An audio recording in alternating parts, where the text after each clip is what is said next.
States of America, and to the republic for which it stands, one nation, under God, indivisible, with liberty and justice for all.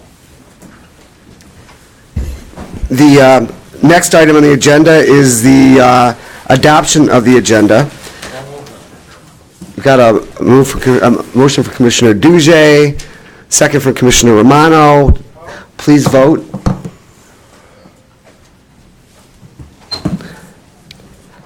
Motion passes. Thank you very much. The next item on the agenda is the approval of minutes. We have a motion from Commissioner Sauger, supported by Commissioner Carabelli for the approval of the minutes. No discussion. Please vote.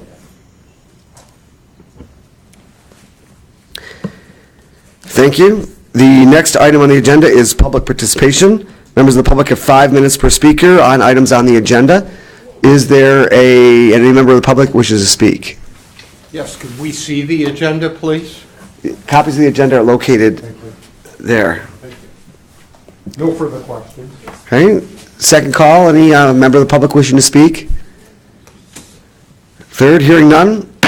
We'll move on to presentations. The first presentation we have is the Martha T. Berry Monthly Report from Kevin Evans.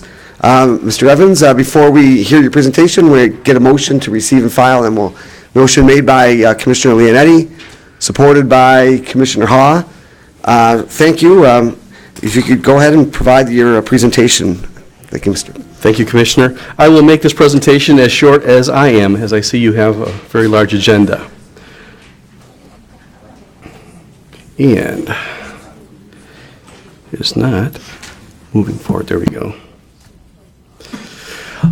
This meeting is a recap of what happened in 2018. We discussed the silver tsunami and how our facility is positioned as the social safety net. There was a question on how we're serving our community. We'll talk a little bit about that. One of the commissioners asked of the numbers, zip codes and things, so we'll provide some of that in a little bit later. We discussed why and how more than ever a county facility is needed, and the climate of excellence we have in quality measures and the 5-star rating system. Staffing levels, we have some of the best in the state without hiring philanthropically. This year we've adjusted our management to flatten that. So we've actually put some more line staff in place with a net positive of $210,000 to our budget for fiscal year 2019. We do still have the burden of OPEB pension and bond, and you'll see those numbers a little bit forward. And we talked about some cash flow challenges, and I do want to continue a little bit with that today as we rebuild the infrastructure of the facility. What we have is a number of collapsed pipes and some plumbing issues that were put in place 16 years ago. But we also had 2 electrical fires that were based on some very old technology. Where actually some of our electrical panels are still connected to the new morgue. We found that out when we had an electrical fire based on some power bumps that were happening in the community. So we're working through some of that. Just a reminder that on nursing homes overall, last year it hit a rock bottom at 81.6% nationally of the census. I'm pleased to say that we're well over 95% consistently. The reason for that is because we are that safety net. We actually get discharges from other nursing homes because they can't afford to pay for the Medicaid residents, the for-profits are. So if you take a look at this, you'll see that we ended, that bright blue line, 2018, we ended very strongly, and that darker line in the upper left-hand corner shows our January and February is the best 2 months so far, actually, in the last 4 years. Then the question is, well, who are we serving? I looked at, I pulled a mailing list from our residents that included their family members. I think it's important to note that when we served in that last 6 months of 2018, we served 266 souls. That was with direct care. But those that we came in contact with that we had listed was 1,083 people. So that is locally, many of them are business owners, bakers, auto workers. One of them actually just finished 25 years of serving on a board of a very successful foundation. These are the people that we serve. not just the people that provide direct care, but the people that need confidence that there's a place like Martha T. Berry in Macomb County. As we expand that impact area, you can see a little bit more of where the saturation is in southeast Michigan. We are doing a great job of serving southeast Michigan because we are needed. And these are the top impact zip codes. I think there's roughly 25 of them there. We had 161 zip codes that we had in the last 6 months, and I excluded the ones from California, Colorado, Florida, Ohio, and Indiana in that original sample. But you can see the many areas that we're providing service to in this local area. We're a good customer to Macomb County. We had a building use a payment that we've been providing that'll be done in 3 years of over $1 million, and that's to pay for the renovations at the front of the building. This was in conjunction with a large bond that the county had for a number of renovations. We were a part of that large bond, and we're repaying our portion of that, and that'll be done in 3 years. Our pension, in 2008, we paid to the county $603,000. The county's paying no money for out of pocket for the pension there. Utilities, we pay directly back to F&O, as well as some of the others. The OPEB bond and interest is $1.3 million, and then adult day and transportation. Totaling money that we send a check back to the county for in 2018 of $3.4 million.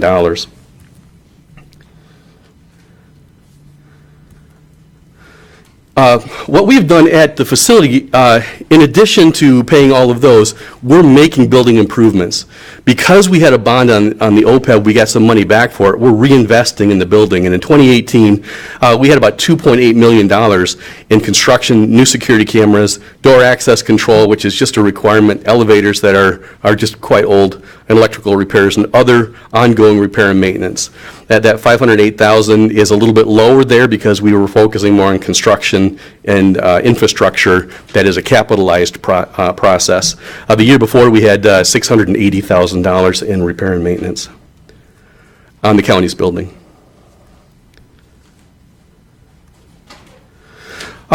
We showed you some pictures of the befores and afters, making sure that you knew that we're investing the money with value, not with flash, but with a good, easy, clean, easy to maintain, and sturdy products, the flooring and the new chairs and covers. Some of the challenges that we have moving forward, you'll see here in the photographs. This is actually in the new section of the building.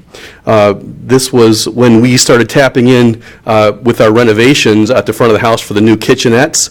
The pipes began to collapse. So, and then when we opened them up, we saw this. This is actually a pipe that's only 16 years old. Inspection along 15 feet showed that that area, for whatever reason, is not the 1/8 to a foot drop that we need. In some cases, it's actually level in that 15-foot area, which has caused significant plumbing problems in the front of the house. Initial estimates are $750,000 to repair that. I do not know how to do that yet, but I want you to know that we're working on it. I've had conversation with F&O, and they're looking at us for some of that. We're going to be repairing it as we're able to, but the back of the house kitchen, we knew we'd have problems with that. We had asbestos abatement that was required. We had collapsed pipes in the back, and we had instructed the architect to design it to replace all of the drain utilities. And we had done that all except for the downspouts, the rain spouts and things. And when we tapped into that because we had to move it, we found out we had to replace that too, which was another added expense. Also, we had an $80,000 repair because when the building was built 16 years ago, we found out with conversation that it was built to a budget, not to a need. And the front of the house, the residents on the second and third floor, on one side of the building, they had a boiler for 58 residents and the kitchenettes that only had a 250-gallon capacity. So for 16 years, they've been running out of water, hot water. So we fixed that. So we fixed that, and that cost us about $80,000. So we've invested a lot in making sure that our residents are cared for. We are going to be, at the end of this year, cash poor. But the good news is, in 2018, if you saw our numbers that came out at the last report, you saw that we ended up on the good side. January, we're $110,000 in the black as well. But from a cash standpoint, we're going to be continuing to invest all we can to get this building to where it can last for another 30 or 40 years. And that's all the while, as a matter of fact, working on the liabilities that we have for pension, OPEB, and bond repayment. So worst case scenario, and again, ladies and gentlemen, I do want to remind you that in the last 10 years, there has been no money coming from the Commissioner's office for this building. And that's my fervent hope that we continue to do that. In your over $750 million budget, not a penny has come to Martha T. Berry. I may, at the end of the year, if I get too tight on cash, I may ask for your help on a deferment on some of these liabilities so I can pay them off while we build up our cash back. But I'm not asking you for money. I committed to you when I first started working here to make Martha T. Berry self-sustaining. And I'm going to do my best to do that, and you'll be fully aware as I move along on any challenges I may have along the way. Thank you again for your support. At the last meeting, I really appreciate the conversation that we had. I'm really grateful that you are supportive of Martha T. Berry. We continue to have the highest census in the area at just under 98%, and that's because we're needed here. Thank you for your support. Do you have any questions? Are there questions? Commissioner Carabelli? Thank you, Mr. Chairman. Kevin, thank you very much. I have a few questions I'd like to get some answers, and if you don't have the answers, if you can get back to me on them. Certainly. Okay. First is the lawsuit funds. Did you receive those a few years back? There was a lawsuit settled, and the money went back to Martha T. Berry. Do you know what I'm talking about? Yeah, we received, I think, the final number we received was $867,000, right around that number. That's it? It wasn't the tens of millions? No, it was not, no. Okay. And that physical $800,000, where did that go? That went directly into the capital, our capital budget, and we've spent that easily in the last couple of years. All right. I'm going to back up to your impact area. You confused me a little bit, but I just want to go through it real quick. You show two different areas. You show Southeast Michigan, how you're supporting the area, and then you show smaller dots, which I'm guessing are actual residents. The other ones are their family. What were you trying to show me? No, those are actual zip codes. That's a map of the zip codes in the Michigan area. It doesn't show velocity in those areas. That's simply just a dot on what's being used in that area. So the wider map of the Michigan, let me get to that. The wider full Michigan map, if you see, everything's compressed in Southeast Michigan. We have a few dots other places, but that just shows you where the concentration of services are being provided. Okay. And then the next slide is just a zoom in into the Southeast Michigan area. Quickly moving along, the impact zone that you show here, the zip codes. Yes. Are these literally the person who is the resident at your facility's zip code? It's a combination of the residents and their family members that are part of it for us. With that said, Yeah. I respectfully ask you to give us a complete breakdown of the actual resident in the facility's zip code, not their family members. You can show me that separately, but the residents who are inside of the facility, I would like to know those zip codes, and then the ones that you want to show me that are family members of the residents, and you can show that separately. And I'm going to tell you why. And you said proudly for the last 10 years you have not had to come and use any county tax dollars. But yet at the end of your statement, you said you may have to come back just for some deferment on cash. Well, prior to you coming here, and you've done an outstanding job with the team that you've assembled, tens of millions of dollars, over $50 million that I can think of off the top of my head out of the general fund went in to subsidize this facility. Now, not the fault of anybody who's operating it today. My concern is for the taxpayers that are here. My concern is that the residents that are going inside of this place, if they're not Macomb County residents, the problem is if it ever comes to a subsidizing, that I'm asking residents of Macomb County to subsidize somebody from Sanilac County to go in our facility, if that becomes the case. That's why the zip code, to me, is very important. Today, we don't have an issue coming back and asking for the general fund dollars. Years past, prior to the JOA, that's all they did was come back to the general fund. And tens of millions of dollars supplemented the inefficiencies at the facility. Great job going on over there. You scared me I gotta be careful how I choose my words. When you said you're gonna have to come back and possibly defer towards the end of the year, and I appreciate you being frank and upfront with us. That's why the zip codes are important. And if you can break those out separately, that's gonna formulate a decision from one commissioner, myself, on being able to opine of if I agree or disagree with it, and how much is actually truly residents of Macomb County who pay taxes here. So that's a big thing for me. You don't have to answer that now. I'm making that a point that I'd like to have that information disseminated to the board. Okay. Next question I have, this work that you're doing over at the facility, and I see that all this work is needed, and I'm not questioning if it's needed or not. My question is long-term plan. Long-term plan is that you're addressing pipes that you see that have issues, and this is all the stuff that needs to be done, but long-term plan of having a surplus, of saying, okay, the next 5 years, this is where we're going to be budgeting to do some of these capital improvements. And yes, it's nice to have, new paint and new flooring, but at the end of the day, if we're going to be borrowing the general fund, now I got issues. We have to take a closer look on it, and a 5-year plan says what? So by 2022, some of your payments drop off, looks like you're going to have more cash available. Absolutely. Some of the stuff, maybe business case, we should look down, and I'll make myself available to say, okay, some of these things we can maybe push off until after the 2020 payment. Now we have $1.3 million that's going to be left over that we can actually start building a surplus and systematically spending a budget of $410,000 a year for the next 10 years to make all those different improvements. Well, there's a couple of things that we're already working on. We're in discussion with F&O. Steve Adair understands full well how depreciation works, and when we can fund depreciation, which we can't do right now because the county owns the depreciation, because that's how you can legally get money from me. Correct. Because you have the depreciation on your books and that bond. But once that's paid off, the depreciation, if it stays there and I'm continuing to, because right now I'm in effect getting double dipped. I'm paying for that bond and I'm doing all the repairs. So, and I understand that, and and again, I'm not talking about anybody in the past, but our goal is indeed in 2020 to begin rebuilding our cash position, but that won't be. It won't be a million a year.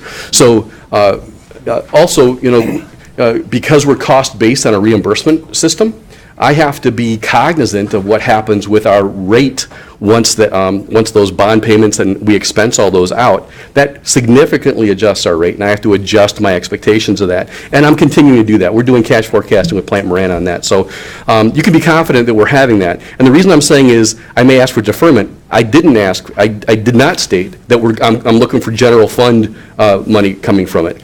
I mean, so I'm not doing that. You can understand my concern. I do understand your concern, and I also would like to share a different perspective with you. In the like way, I would be really troubled if the federal government said only people, in Macomb County got cared for. If they want all their money back from the people that paid into the federal fund that we got federal money from because they weren't in Michigan. I'd have a problem with that. So, what we were talking about is a need. I need. respect that you would have a problem with that, but now put yourself in a position of the taxpayers that we're subsidizing out of a general fund, possibly it's We're not. happened. But if something comes in the future, and because we're trying to keep the federal dollars to come in, taxpayers may have to go back into their pocket again to help subsidize the facility. This is just one commissioner. The last question that I have for you is you had said that your heads and beds, or whatever ratio you used compared to the competitors, is better than most? Absolutely. And is that comparing yourself to the facility of like that takes just Medicaid, or to facilities that people pay privately? Both. I looked at the not-for-profit, for-profit, and county medical care facilities. The county medical care facilities generally have higher census because of the way we do business, because we are that safety net, and that is across the state. But the not-for-profits, actually, many of the not-for-profits are getting out of the Medicaid business because they can't afford to be in it. We have a favorable rate because we're a Class 3 facility, a county entity, and so that's one of the reasons why we are stronger than most facilities. Okay, thank you, Mr. Chairman. Thank you, Commissioner. Next on the agenda, next speaker is Commissioner Duje. Thank you very much, Mr. Chairman. Kevin, Oh, I'm sorry. No, Kevin, Another speaker. you're not Oh, done, Kevin. Oh, I thought another speaker. I'm You're sorry. not done, Kevin. All right. Kevin, That wasn't fight or flight. I just thought I was being well, courteous to get to the it next looked person like away. it looked like flight. It did. But It was that being it said, looked like it, yeah. You have to Kevin, you have to understand that before you came here, 10 years ago or more, we were subsidizing Martha T. Berry to the tune of $5, $6, $7, $8 million. It hit $8 million, and this board went bananas because we didn't have it, and we didn't see much cutting on the part of Martha T. Personally, I understand the need for Martha T. and the facility like Martha T. Now, going back to some of the repairs that you've got going on, is this in the older section of Martha T., of the building that this is happening? Because this sounds strangely reminiscent of the rebuilding that we had to do at the jail about 10 years ago with their kitchen. That it had four-inch drains and so on and so forth, they're wholly inadequate. Is this something along the same lines? And if it is, in what year approximately was the area that you need to fix some of this, was it built? That's a great question, and we knew that the kitchen would have it because it was not put on when the renovations happened 16 years ago. Okay. So that kitchen was the original kitchen from the 65, I think it was, and so when we dug up, it wasn't a surprise. It was a surprise how hard the concrete was. Yeah. But we knew we had to repair the entire infrastructure, so we brought all the electrical and water up top. During the polar vortex, by the way, one of the repairs that have been made many years ago, they put a cast iron cap on a copper line, and of course, it rusted through, and we had 227,000 gallons of water inside our tunnels.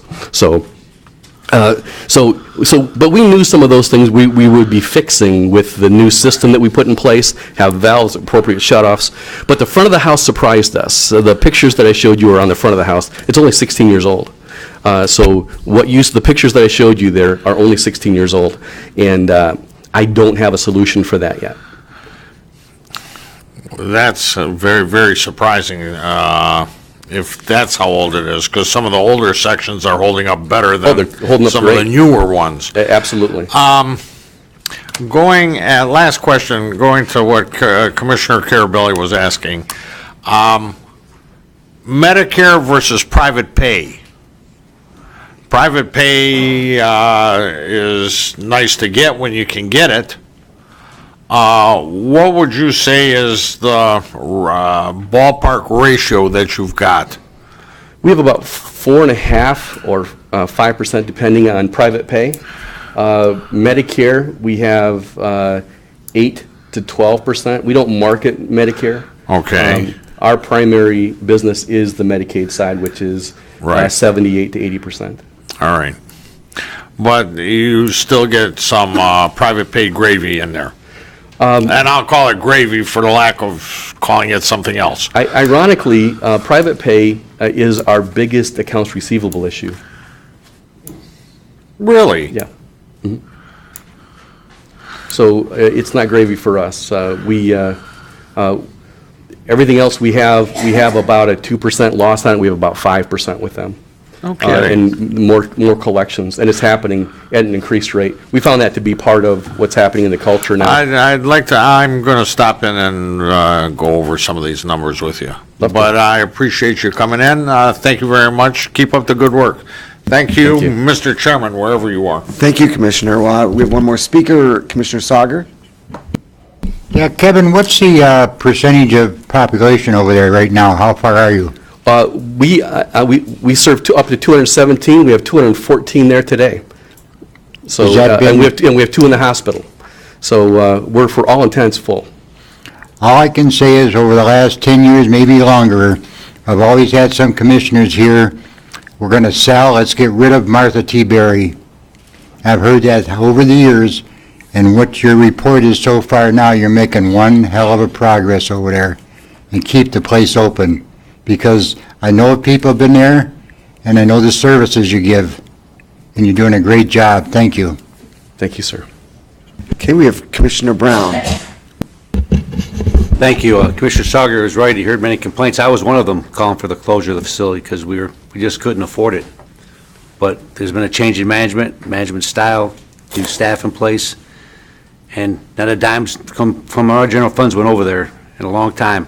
That's good to my, but can't get any better than that. Now I guess we're all looking for clouds on the horizon, as we probably should be, but it's not raining yet, and so let's not wish a problem before it's happened yet. So keep up the good work and continue. Thank you. Thank you, Commissioner. Thank you. Thank you. Seeing no other speakers, we have a motion before the board to receive and file. Please vote. Can't vote.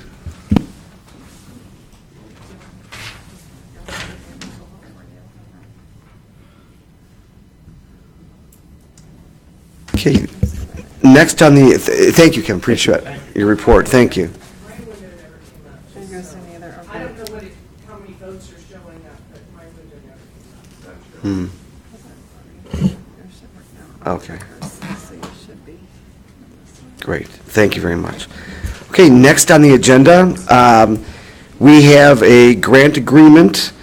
Bill Rodella is here to give us a little overview of that. Before he makes the presentation, is there a motion to approve the grant agreement? Motion is made by Commissioner Romano, supported by Commissioner Duge. Bill, go ahead and tell us a little bit about this. Thank you, Chair Drolet, and good afternoon, Commissioners. The Department of Health has received its second amendment to our annual contract with the State of Michigan Health and Human Services Department. They are increasing our grant by $116,183. Therefore, we are asking the board to approve a budget amendment in our fiscal year grants of revenue and expenses by that dollar amount of $116,183. The funds are going to go specifically towards the allocation towards our family planning program, our new opioid emergency response program, which is going to be working with medical providers on safe prescribing practices. It's a new initiative the state is undertaking with some local health departments. Additional West Nile virus surveillance through mosquito trapping, and also funds for a project that is continuing to work on the hepatitis C, I would call it, epidemic that we're seeing as a result of a lot of increase in persons who inject drugs, which is leading towards additional hepatitis C, and these dollars will be used to help us not only identify individuals, but get people into care, because we know there is now treatment for hepatitis C, and we want to make sure people are identified, getting care, and again, ultimately reducing the number of cases. So with that, I ask for the approval of our budget amendment. Okay, thank you. Bill, do we have any, I don't see any speakers. So with that, please vote.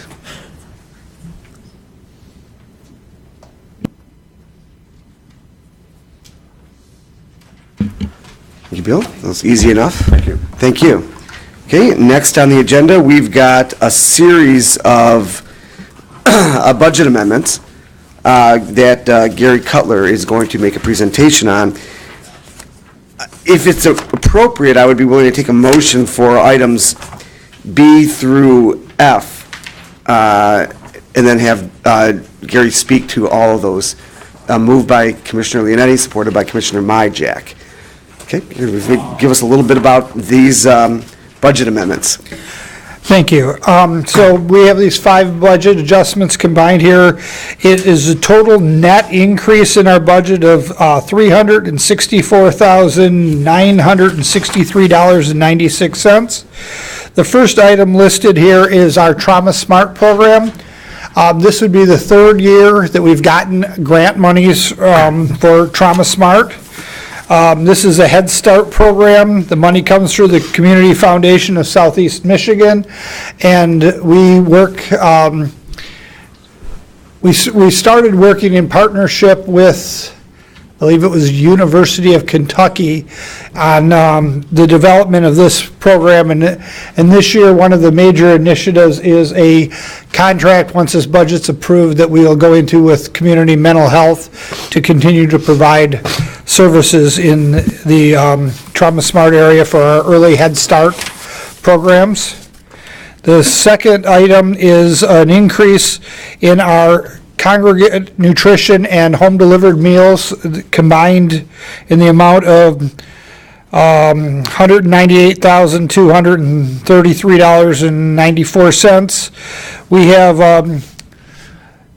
also, just for your information, I have another budget adjustment for these same programs coming through the pipeline. We just got awarded an additional funds in both areas, approximately $109,000 increase on top of this. The one thing you should note in here is that we've done a reduction for our private donations, or the amount of money that our constituents pay for these meals, because currently we're not collecting as much as we budgeted. So again, as I continue to adjust these budgets, I incorporated them in with these additions. So that large amount is for our Meals on Wheels and congregate. The Meals on Wheels amount was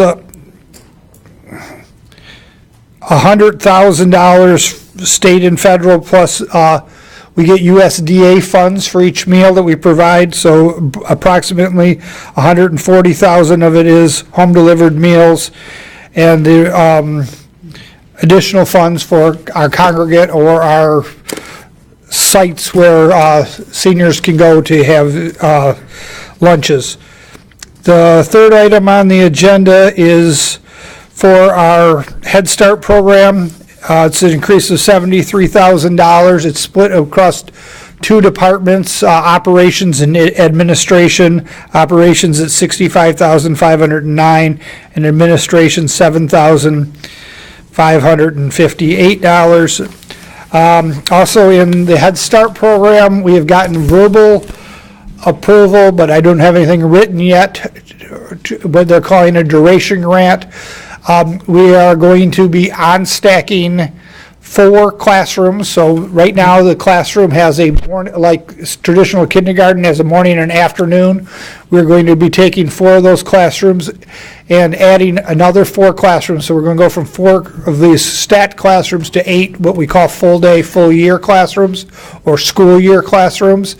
But I don't have that approval. So again, I expect that we're going to see something additional on the Head Start program in addition to this. The fourth item, I guess it is the one decrease in the batch, and this is the Community Services Block Grant, where the budget that you approved was $54,000 greater than what the actual final award was. So again, I'm asking for that decrease along with all of these other increases. That money comes into 2 different areas, a portion for administration and a portion for direct services, or our action centers directly. The last item on the list is our TFAB, or Temporary Emergency Food Assistance Program.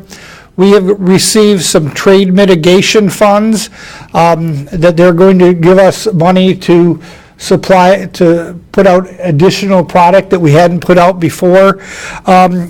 This one is a little strange because you'll notice that I have an email. There's no formal written award from this agency. Again, we asked them for a dollar amount, and that's what I put in your budget. But most of these things that come in front of you, I've got an award that changes it from what the previous budget was to this one.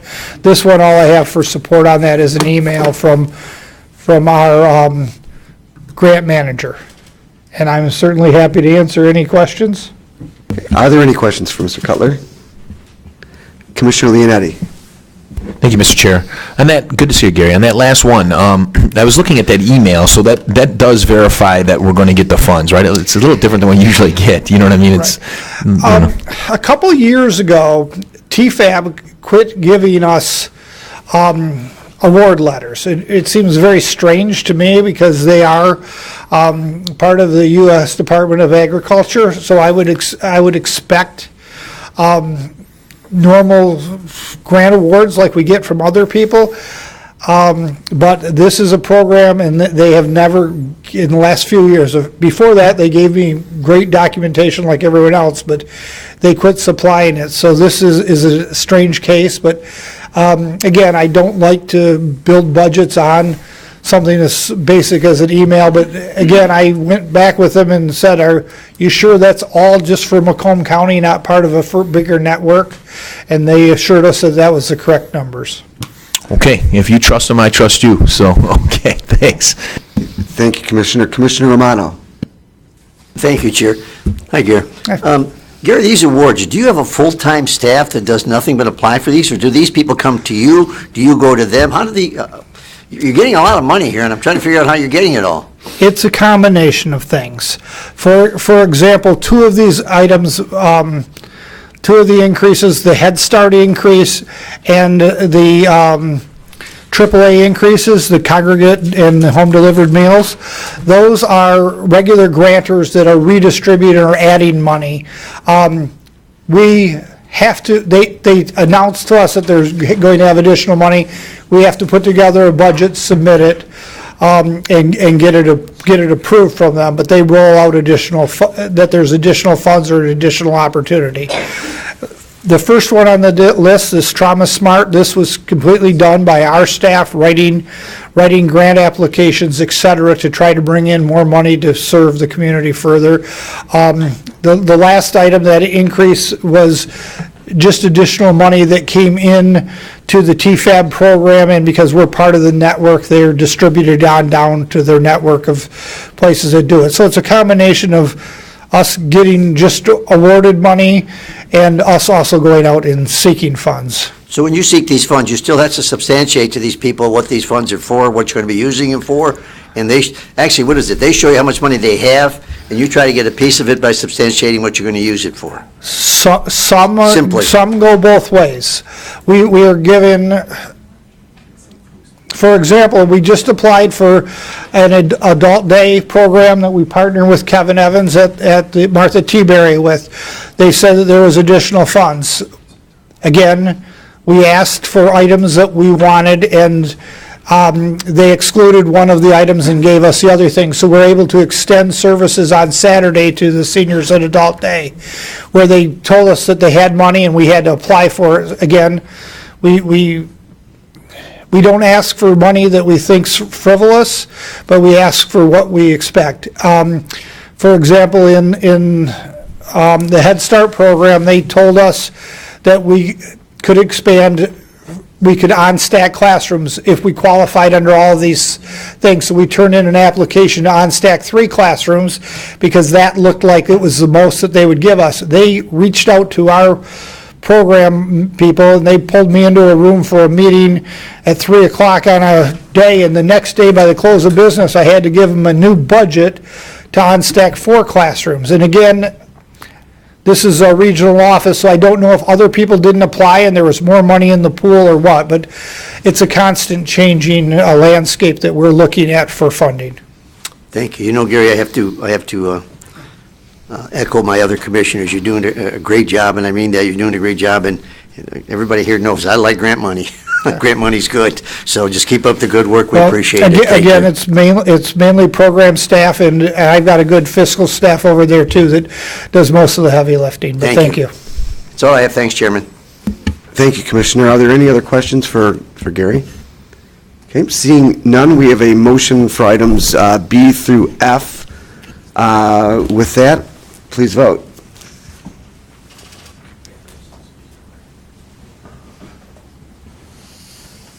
Okay, the next item is item G. I don't see Laura Rios here.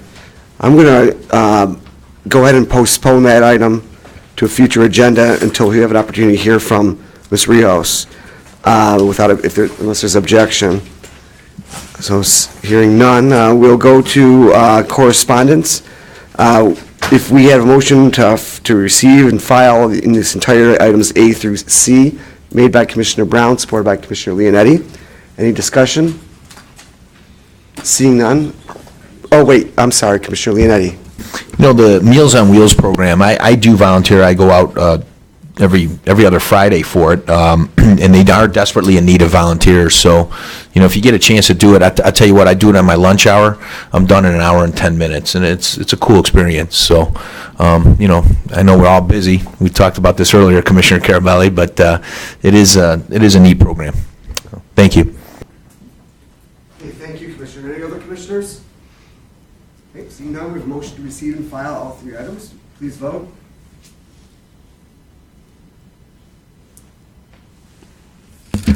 Okay, thank you very much. Motion passes. With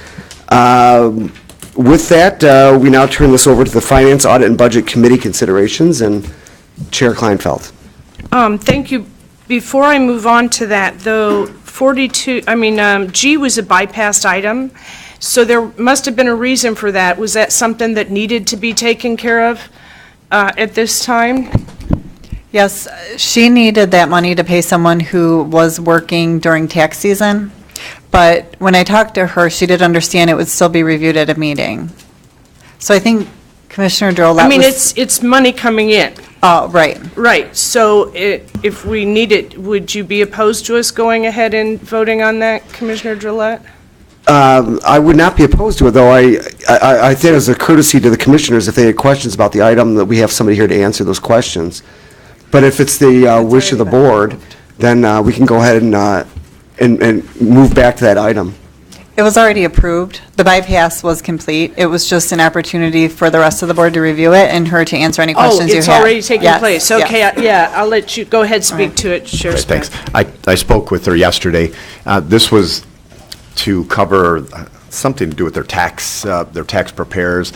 They did not get the grant money until after they had already started the work on the tax season. They knew it was coming, but they needed the bypass process, but she was supposed to be here today. I did talk to her yesterday. I thought she was going to be here today just to explain this, but she put it on. I told her to put it on so that the board would actually see what happened and why it was done. I'm not exactly sure why she's not here, but I wouldn't mind if we asked her to come back at a different date to explain this. For clarification, it being a bypassed item means it's already been approved. Correct. Through the chair. I thought it was like the chair and the chair of the committee, but. Elizabeth's not here. Oh, it would have been through Liz. It's a bypass meeting. They didn't have time to bring it to us. It's in our rules, so it's already been approved. Well, I have no objection to if the board feels that they have enough information and have no concerns about voting on the item. I just thought that the point of having somebody from the department here was in case commissioners did have questions about what the item was or something along those lines. I mean, we can do Correct. that because it's already been approved. Right, we can so- ask her to come back, because this was just a motion to receive and file. We can receive and file it and ask her to come back and explain in detail what happened. I think that would be the best way Very to well, go. then, based on that explanation, I'd be happy to entertain a motion to receive and file item G, made by Commissioner Romano, supported by Commissioner Ha. Are there any questions? Seeing none, please vote.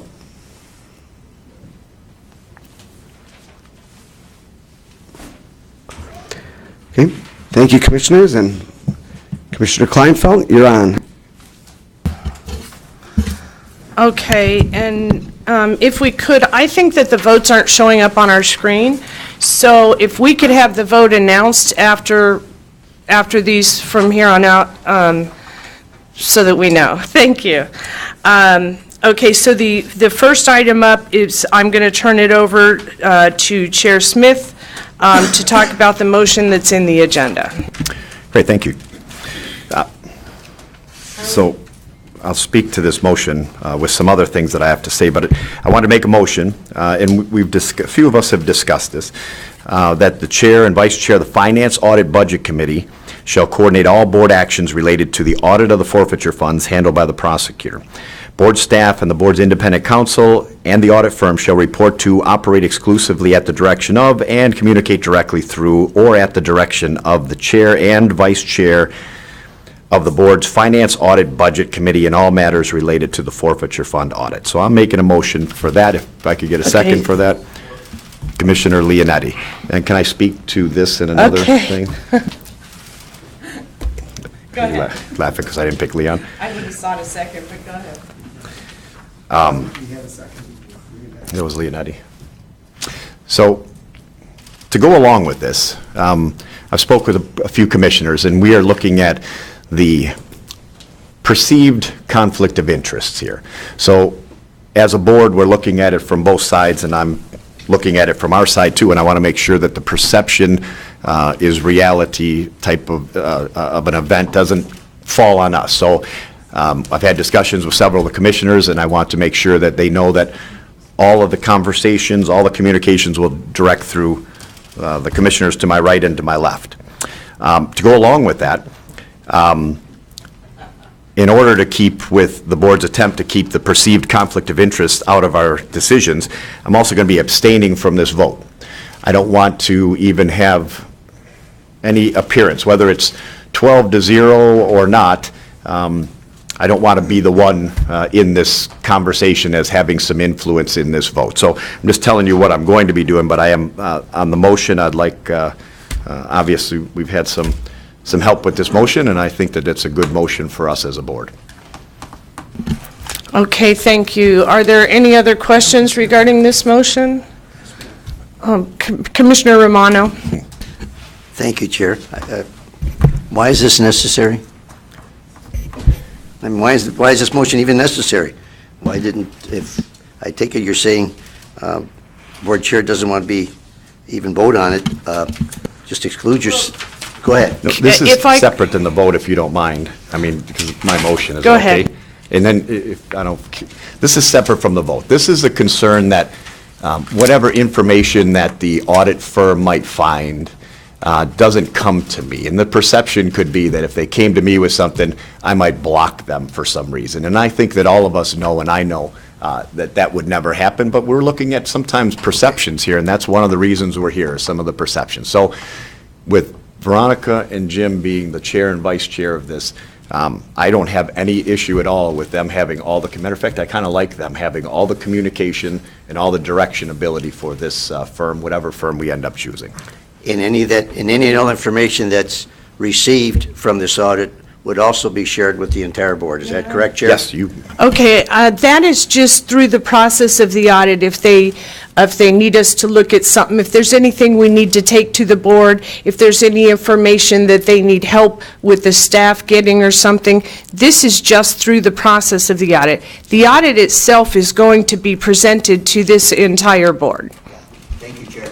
And just, I also wanted to speak to very quickly, our attorney and our staff report to the board chair. So this also takes them out of the situation that they were in prior to this amendment, prior to this motion. Commissioner Leonetti. Just want to commend Chairman Smith. Despite any perceptions, you've always maintained a very neutral stance in this entire matter, and I commend you for coming forward and, putting forward this motion. That's why I gladly support it, and I hope it'll pass here. And I wanted that noted. Thank you. Thank you, Commissioner Gillette. Thank you, Madam Chair. I also like to commend the board chair for offering this motion. And just in response to Commissioner Romano's question, in the normal operation of board activities and interests, everything would flow through the board chair in the normal operation. But because of the whole situation, he thought that in this particular instance, things should flow through the audit chair and the audit vice chair, just, given the circumstances. So I appreciate you offering this amendment, Mr. Chairman. Thank you.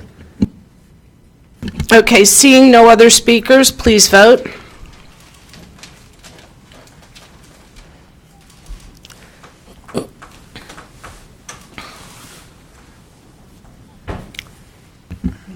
Motion passes 12-0. Thank you. Okay, the next item is the audit firms, and before I turn it over, I want to say a couple of things. Everything was going smooth on Wednesday. We were all very happy with how orderly and quick it went and everything. And then, obviously, somebody brought into the issue the somebody raised the campaign issue. I don't know who that was. I think it's fair for me to say I did not see a conflict with UHY. The individuals that were working on the audit would not have had anything to do with the campaigns, but there were enough commissioners that were uncomfortable that I felt it wasn't fair to push the issue. What resulted from that, though, and I want to speak to this, is, in my opinion, a circus-like atmosphere. This turned into this one saying this about that one, and this one saying this about that one. And what occurs to me is, what's been forgotten is what this is about is the best interest in Macomb County. That's it. It's about the best interest in Macomb County. And with that, I have a request. I would ask, and I don't know if anybody will even see this, but I would ask that individuals sort of surrounding this thing stop calling, emailing, writing, and lobbying board members. Let us do our job. And quite frankly, just shut up. I'm sorry. Just shut up. And I say that with all due respect, but let us do our job. And let's not make this about anything other than that. And that's all I have to say. Thank you. So I'm going to turn it over to Pete to introduce the audit firms. He had already started last week looking into and contacting audit firms. So I just decided since he had already started it, he should finish that process. So, and they may not necessarily be taken in order. I'm turning it over to Pete. Thank you, Commissioner Kleinfeld, Madam Chair. So I'm just going to talk for just a bit here and going on just a bit of a monologue, so bear with me just a little bit. After the Thursday meeting last week, that I undertook significant effort to see if we could look at other audit firms to come in who might be in a position to conduct the audit that the board has directed. And so what we have here we have 4 items on the agenda that, though then I actually contacted over eight firms to, as a kind of a wide net to see who might be interested and who could be here on very short notice and who could submit materials. And so as a result of that, some of the firms weren't interested. Some of the firms were interested but were unable logistically to get here for today. And some, as we know, were interested and were also able to get here today. So on the agenda, as a result of that, there are actually 4 firms that are identified on the agenda. And they're listed here, but what I'd like to do is just to identify that the Yo and Yo firm are here. Mr.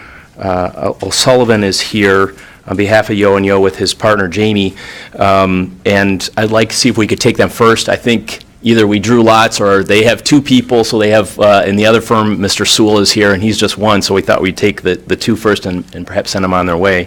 So they're here in person. Yo and Yo is a Michigan-based auditing firm with significant forensic and accounting expertise, as is the Andrews, Hooper and Parker firm as well.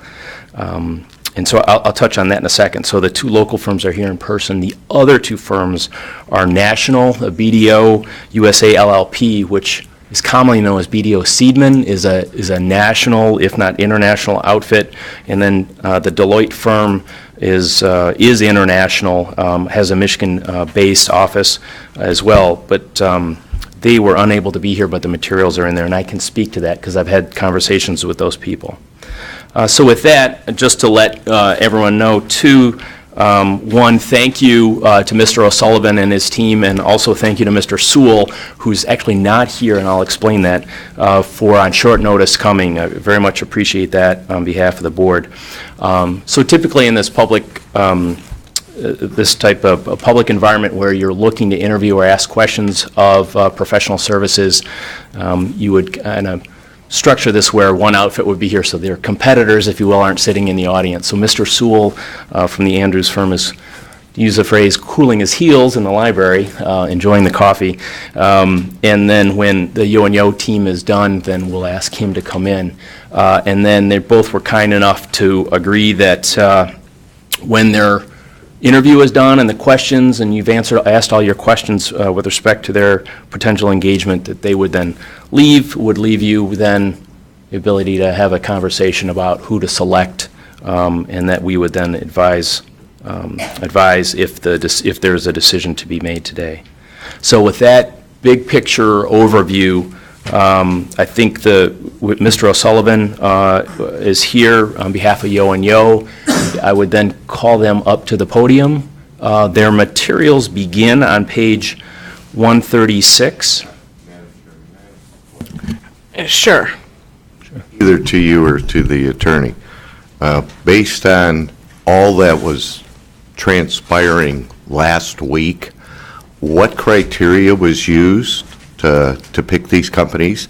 I'm assuming the chairperson indicated you were the one selecting the companies, so there must be a criteria. Yeah, he had started the process, and I wasn't involved in it at that time, and I didn't want to be contacting firms, and he's contacting firms, so I'll let him speak to that. Sure. Okay, and I'm not done with the question. Okay. But thank you. I'm sorry. And what is it you're expecting us, as board members, when we're having professional forensic audit personnel making a presentation, what's the end result here? I'm not a forensic auditor, and I'm not an attorney, so maybe attorneys know more about this than we do. I've been through a forensic audit with my previous life.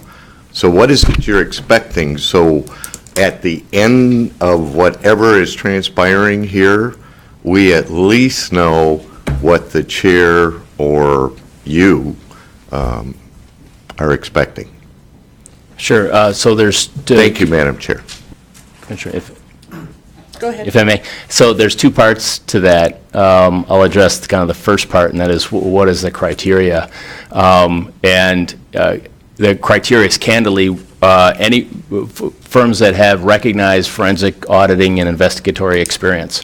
And so firms that were, the board was considering UHY, so firms that were similar in having that similar experience.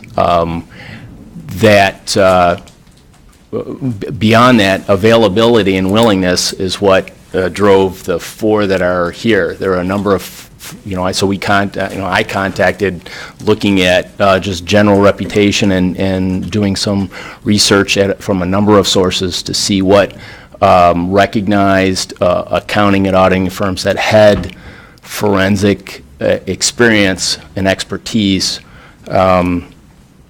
that were willing to participate. And so we cast a kind of a wider net in that the four that are here are those who were willing to submit materials or be here today. Nothing more and nothing less, really. The second part is what's the expectation? The expectation is simply that the board's resolution from last Thursday was to approve the audit and identified that an independent auditor would conduct that audit that was the subject of the resolution of the board on Thursday. This is to select that firm. And so one outcome would be that after today's committee meeting, I think there is a potential in there's a full board meeting, I think, noticed for the decision, so to come to a conclusion as to who can move forward and do the audit. And so from here, if you identified and selected a firm, that then we would finalize the engagement and commence the audit. I think there's some concern about, some discussion about moving at a pace, that time is an issue, balanced against making sure you have an appropriate firm to do the job. And so at the end result is to select an audit firm to carry out the resolution from last Thursday. And I do have a process for that I'll explain after we're done with the interviews. I was hoping somebody had that. Yes. Okay, go ahead. So if there aren't any others, then I would ask Mr. O'Sullivan and Just point of information, Madam Chairman, did we vote on 9A? That motion, should we vote for that first before we go on to the? We did? Okay, so we're all set with that. Thank you. Okay.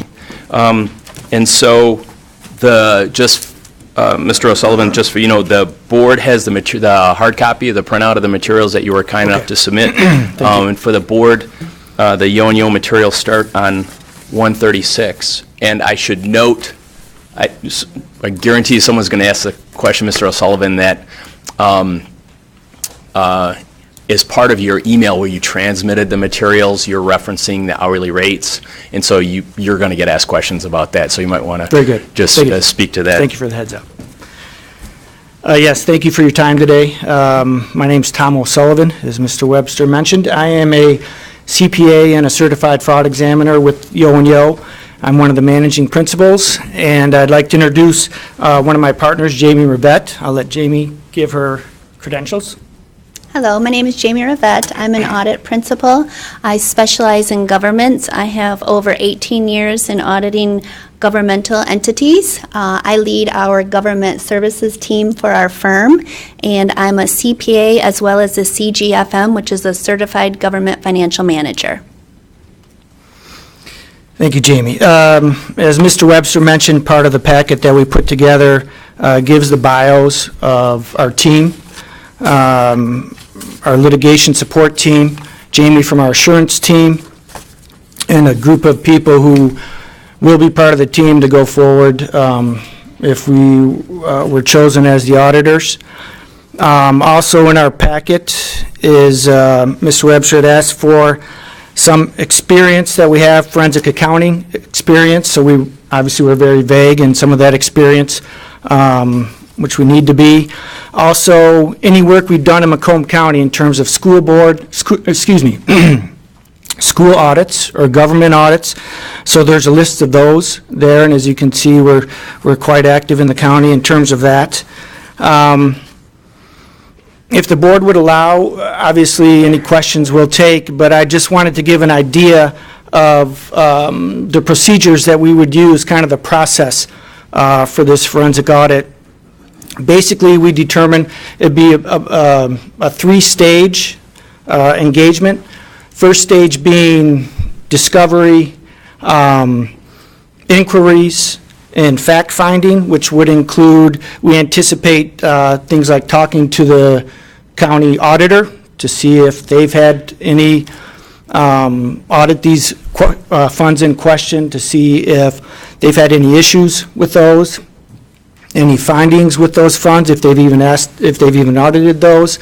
Also, it would be, we'd anticipate talking to the state to see the reports that were sent to the state, see if there's any issues with those, if the state has any findings there.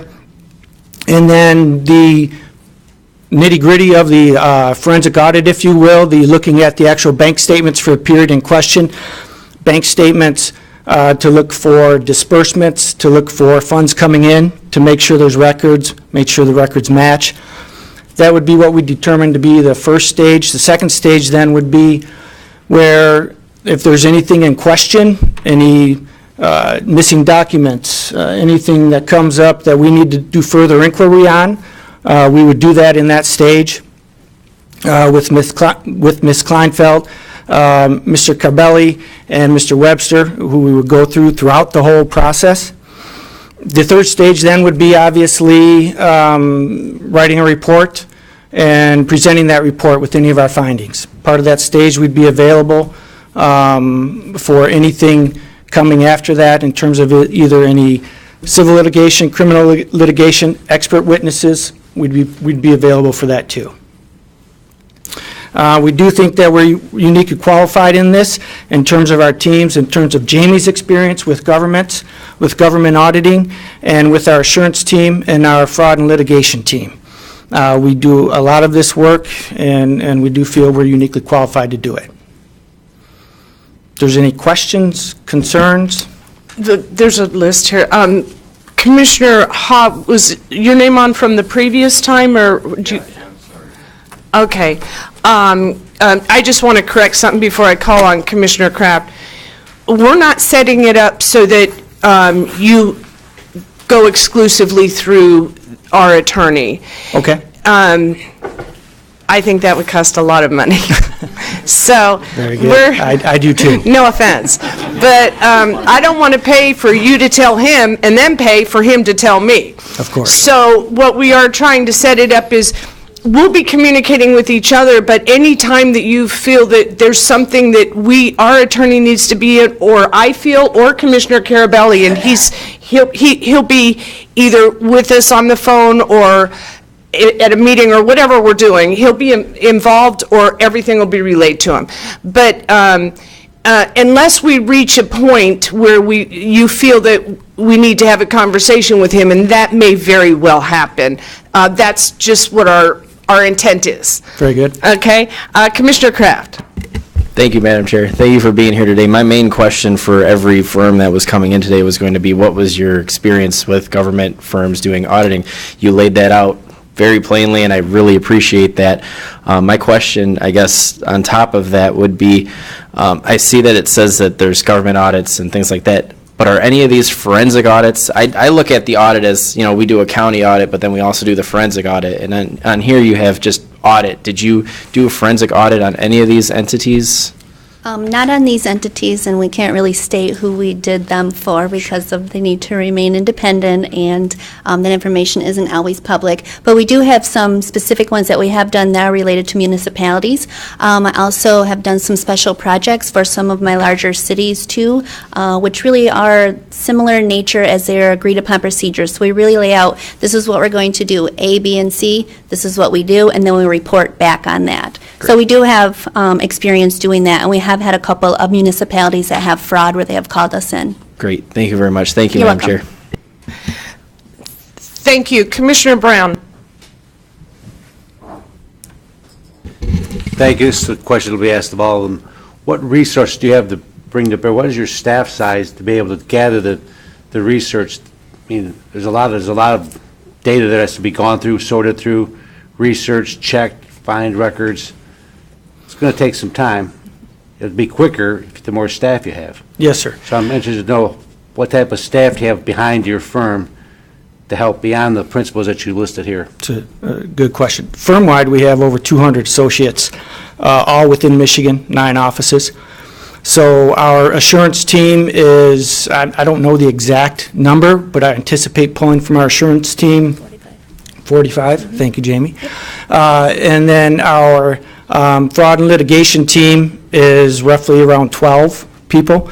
So we have all those resources available to us to pull together for this engagement. Are those resources presently available for us? Not everyone, obviously, but we will make the resources available, yes. We have the flexibility to be able to do that. Thank you. Thank you, Madam Chair. Thank you. Commissioner Romano. Thank you, Chair, and thanks for coming down at such short notice. Sure. So do you know why we're asking you and what this forensic audit is about? Based on discussions with Mr. Webster, yes, I do. Thank you. That's all I have. Thank you. Commissioner Gillette. Thank you, Madam Chair, and thank you for your being here on short notice. Without getting into who you've done forensic audits for, can I ask approximately how many forensic audits your firm has conducted that involve municipal units? I know the ones that I have been involved in are probably around 5, but that's just me being on the government side. So I'm not brought in on all of those forensic examinations that happen. Aside from Jamie's, I believe there's been 3 others that I know of that we've been involved with. Okay. Thank you. Thank you, Madam Chair. Thank you. Okay, Commissioner Sager. Yeah, just one real quick. How long do you think this audit would take? That's very difficult to say at this point in time. We understand there's an urgency to get started, and we're able to do that. And in general, I guess to answer that question, some of it depends on the availability of the records and how quickly we can get the records and how easy they are to obtain. Once we get going and assuming everything goes fine, I would anticipate us to be able to deliver a report within about 90 days. And that's assuming that everything goes smoothly and the records are readily available. So you can give us a report back in 90 days? That would be, roughly? as I stand here today, sir, that would be our intention to do that. Okay, thank you. Okay, our attorney wants to speak to that, and I don't think we can make any assumptions on the availability. Go ahead. I was going to simply observe that as part of the board's resolution on Thursday, the direction to whatever the audit company is to, after they are brought on board and as soon as they reasonably can, to provide an updated assessment of timing and cost after they've had a quick, not a quick look, Okay. but a substantial look, so that they can make a much more informed decision. And so, so in addition to what Mr. O'Sullivan was relating, which is based on experience, that you'll get better data after they get a chance to get their teeth into it a little bit. Okay. Commissioner Gillette. Thank you again for recognizing me again, Madam Chair. With regard to the availability of records, in previous audits that you've done, forensic audits specifically, have you ever had to go through the process of obtaining subpoenas in order to obtain records? I have not. Not for a government audit, I haven't? Okay. No. Okay, thank you. Okay, and before we wrap this up, well, I'll speak to it after that, but I will speak to that later. I don't see any other speakers for them, so thank you very much. We really appreciate your time. Thank you. And I will turn it back over to Pete again. Thank you. I think that, so the next is the Andrews Hooper firm, and who Mr. Sewell was in the library, and so either maybe someone's listening could get him, or I could just, okay. So there'll just be a brief delay. I will say that by and large, I related the same information as best I quickly could in a reasonable way to all of the firms. So it was a very high-level description. Commissioner Romano, I think that was your question. So essentially, other than what they may have kind of read online, I provided essentially the same information to all of the potential candidates. So I just... Right. Absolutely. And so here, here's Mr. Sewell.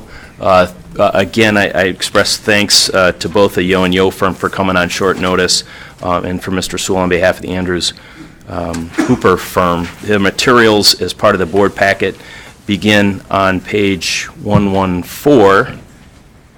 And with that, what we had, now's your opportunity just to kind of run through, give a little presentation, and then the commissioners have questions. All right. For you. Thank you. Well, thank you. Again, my name is Greg Soll. I'm a partner with Andrews Hooper Pavlik. I'm very appreciative of the opportunity to propose our services for the commission.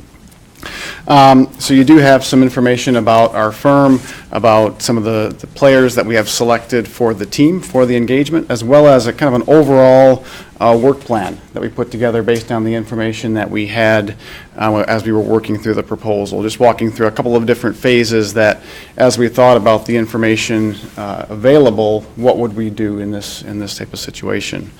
So you should have that. I personally have been involved in several different types of investigations over the years. So my background and my bio is in the materials as well. With that, I will take any questions or any additional information that the board needs.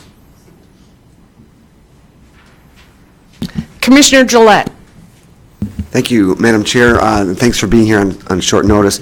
It's probably going to be asked, but it's been asked already. Have you been involved in any municipal, has your firm been involved in any municipal forensic audits in the past?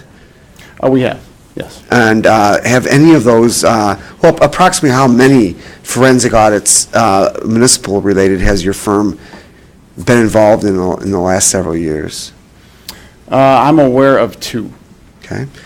In any of those previous forensic audits, were you and your firm required to obtain subpoenas in order to obtain information necessary to conduct the audit? In those cases that I'm aware of, no. Okay, great. Thank you. Thank you, Commissioner Brown. Thank you. There's at least in my mind, a pretty large file you have to go through and connect the dots. A lot of background, a lot of searching. How much staff do you have available to do this work? Sure. So within the proposal, we identified 4 partners that would be involved in the engagement.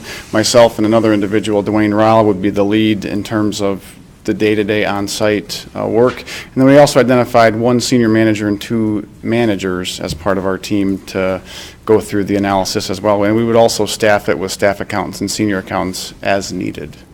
Well, there's 800 checks that have to find receipts for. You have 6 people running around doing that. I mean, is that how many people you anticipate trying to connect the dots and pulling the information together to find out, well, the record? Potentially, yeah. So the initial approach is going to be just to figure out how the transactions should be processed, how are they processed through the system, what types of information is available. That's typically done at a higher level, at a senior manager or a partner level. Based on that information and how those transactions are supposed to be processed, how the system is designed, we would then build out detailed tests in terms of going through you mentioned 800 checks or however many the number is, and going through that process at more of a staff or senior level. Thank you. Commissioner Leonetti? Thank you, Madam Chair. Can you expound a little bit upon the process that you intend to do? Sure. Okay. So within the proposal, we identified a 4-phase process. The first is just getting an understanding of the system. How are transactions processed through the forfeitures account? How are they handled? Who is involved in the approvals of that? What types of documents are maintained? What's the overall approach in terms of that transaction cycle? Once we have understood how transactions are processed, what types of records are available, then we'll build a detailed test in terms of going through all of the, you mentioned 800 checks earlier, and trying to see what was that expenditure for, and does that expenditure appear to be in alignment with the requirements for that particular program. And then from there, preparation of a formal report with supporting exhibits and that sort of thing, so. Okay, thank you. Thank you, Madam Chair. Thank you. Commissioner Romano? Thank you, Madam Chair. Thanks for coming, Mr. Soul, on such short notice over here. I know there's a few of us, and you're hearing voices. I'm going through your experience through leadership on one of your, on the brochure here, and it mentions that you're involved in the Association of Certified Fraud Examiners, but you only employ 1 certified fraud examiner. Now, I'm not pinpointing fraud as the examination that you should be doing, but I'm sure that they may be part of it. And it kind of concerns me personally that there's only 1 that is actually a certified fraud examiner. And I'm looking at your experience through leadership. I mean, I see a lot of CPAs, but I don't see a lot of forensic auditing here. And I just... talk to me. Sure. Yeah, so I am the firm's sole certified fraud examiner. I am a member of the Association of Certified Fraud Examiners. I've been a CFE for several years now. So that's where we're at as far as that. We do have other individuals working towards the certification that are members of the ACFE. But when it comes to analyzing records and analyzing data, having the CPA certificate, the CPA credential, and being experienced in governmental auditing, which we are, I would lend that greater weight than just having a CFE personally. So that having that analytical skill is more important in this case. So in your personal experience, how many actually have you done, you personally? You say you're the certified fraud. Mm-hmm. How many have you actually done, I should say, forensic audits? Sure. I've been involved in, I'm going to say 5. And any of those are government? Or can you tell us what they were? I mean, not exactly what they were, but sure. Are they doing municipalities? Are you doing individuals? Are you doing banks? What are you doing? Sure. So the broad category of industries that I've been involved in is governmental, municipalities, not-for-profit organizations, and financial institutions. The primary types of allegations that I have investigated all revolve around asset misappropriation, essentially allegations of a theft of cash. So that's my experience and my background. Thank you, Mr. Soul. That's all I have. Thank you, Madam Chair. Thank you. Commissioner Sagar? Yeah, this is kind of a follow-up to Commissioner Brown's question. How many people you got working for your company? We have approximately 160 that are employed by AHP. So if you got into an audit, you got access to that many people, huh? Yeah, we have 8 offices throughout the state, so we would pull in staff, and we listed out the different offices that our Okay. key players are involved in, so. Okay, thank you very much. Okay, just for clarification from Commissioner Romano's question, he asked you how many government-related forensic audits that you had conducted, and you spoke about a broad perspective. Sure. Let's zero in on government-related and forensic. How many have you conducted? 2. Thank you. Commissioner Romano. Commissioner Leonetti. Actually, Madam Chair, you answered my question. Thank you. Or you asked my question, I should phrase. Okay, thank you. I don't see any other commissioners, so I just want to really thank you for coming in and taking the time. I know how busy this time of year is for all of you, so I really appreciate it. Thank you, glad to be here. Thank you. Okay, I have a couple of things that I want to go over. The first is just for commissioners' ease, the fees for each firm. Andrew's fees are on page 125. Yo and Yo's fees are not in the packet. They range from 170 to 300 depending on who's doing work. BDO's is on page 155, and Deloitte is on page 179. The other thing that I wanted to cover before I forget about it is there's a difference between subpoenas and stays, and I don't really know the legality of stays, but it's just contacting institutions or entities to let them know, just preserve the records. At this point, just don't destroy them. And so, especially the year 2012, we're kind of at the point where there's a danger that those records would be destroyed. So I wanted to ask commissioners, if the auditors feel that we need a stay on records, not that they're not getting them, but just to contact entities and stay, do we want to give Pete the authority to do that rather than having to wait for meetings to vote on, not subpoenas, stays? And Pete, if you could speak to what is a stay and what's the process on that? Sure. Classically, in litigation, that is where there's a lawsuit, it's the terminology, some people use stay, but it's more commonly known as a hold, right? You would make a request of a target. It could be an opponent or it could be a source of information where you'd ask them to hold data and information. It's what's called in the legal world a litigation hold. And so putting someone on notice that the documents that they have are maybe of interest in the litigation, and so you ask that entity to put what's called a litigation hold in place. In today's world of email and what's called ESI, or electronically stored information, litigation hold letters are now commonplace and standard practice. So that's what you're getting at. In this, it wouldn't be a litigation hold, but it would be an audit hold, that would be okay too, wouldn't it? Right, so getting there, very good question. And so with that backdrop, in this context, where there's not civil litigation involved, there is not litigation. And so there's two aspects of this. One, internal to the county, you can make a request, and as the legislative body of the county, you can make that request and provide that direction. And so there would be an expectation that there's compliance with that request to hold records. Of entities outside of the county, such as a bank, that you can make that request, but it is simply a request. You cannot enforce it, which then dovetails into the topic that Commissioner Drellett was asking about. That is in the charter, the board itself has the power of subpoena under the charter.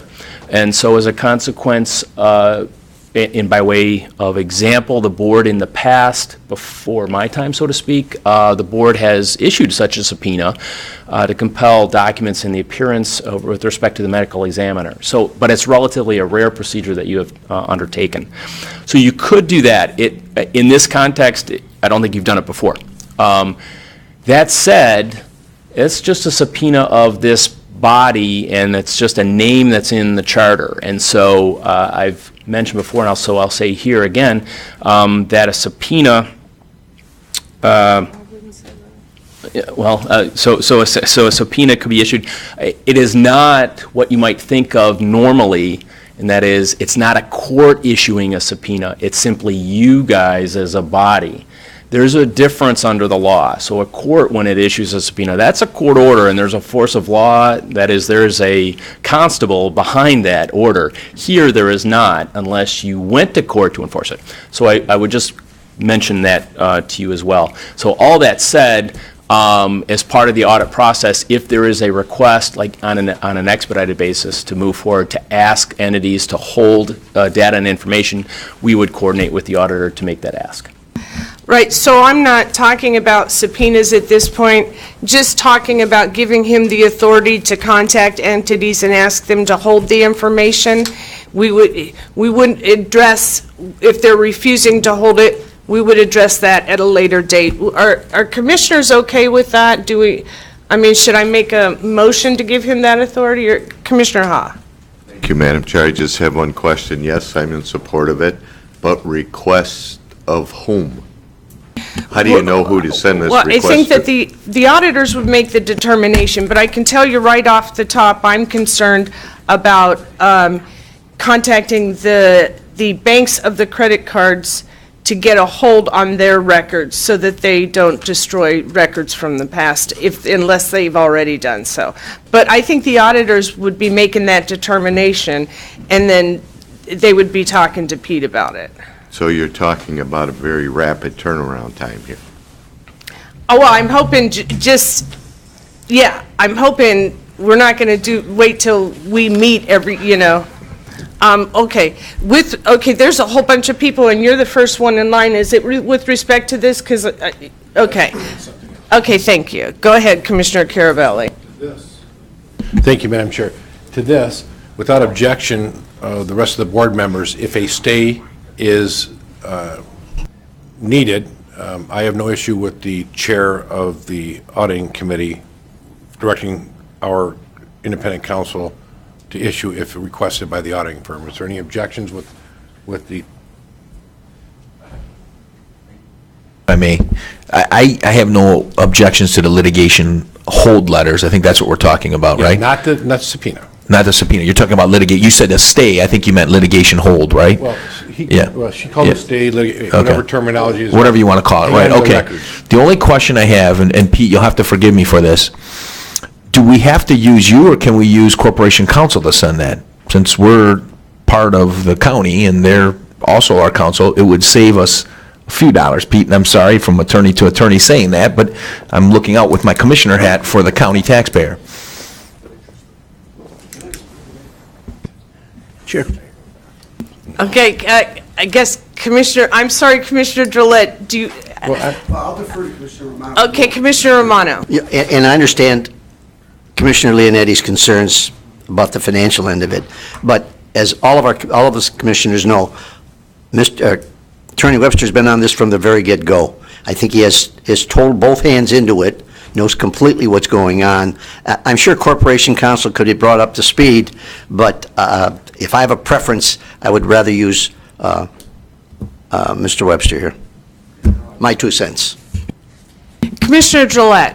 Thank you, Madam Chair. And with respect to Commissioner Romano and Commissioner Lynetti's thoughts, I think I might personally be inclined to defer to the resolution we passed earlier, which is to have Commissioner Kleinfeld and Commissioner Carabelli sort of quarterback the day-to-day behind-the-scenes operations.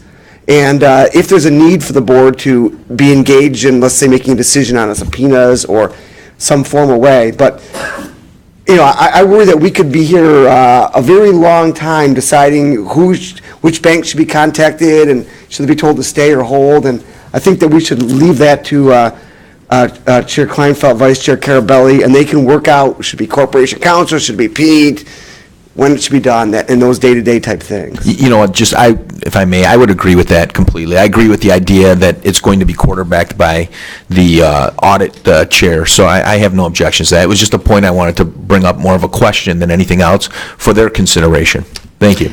Okay, and all these were points of order that I took away from Carabelli. Sorry about that, Commissioner Carabelli. So in other words, without objection, it sounds like everybody's agreeing with what I had proposed, other than something serious as a subpoena would come back to the full board. Now, second thing is you asked the question, I had hit that, is it just germane to what you asked his question, or can I ask another question at this time? Go ahead. Before we start this process, we might as well get all the questions out of the way. My question is you, yourself and Pete had done the due diligence, the other four individuals send information over to us. The two groups that did not attend today, that did send their information over to us. I'm sorry, he's going to speak to them. Speak to that before we go any further. Yeah, I apologize. I wanted to get this out of the way, but he's going to speak to those two and sort of give their presentation for them. I apologize. Very shortly, because we do pay them by the hour. I'm just kidding. Okay, I don't see anybody else looking to speak. All right, so I guess we'll call that settled, and I'm going to let Pete then address the other two companies. Thank you, Madam Chair. And so you don't pay me by the word, so if I talk fast, then will that work? What page on? So let me just address this. Ultimately, I'm going to first refer to page 143, which begins the BDO paperwork, and then, as the agenda notes, on page 171 is the Deloitte paperwork. So I'm going to provide some overarching comments, some specific quick things about each item, and then I will call out or identify kind of rates, and we'll go from there. So, I feel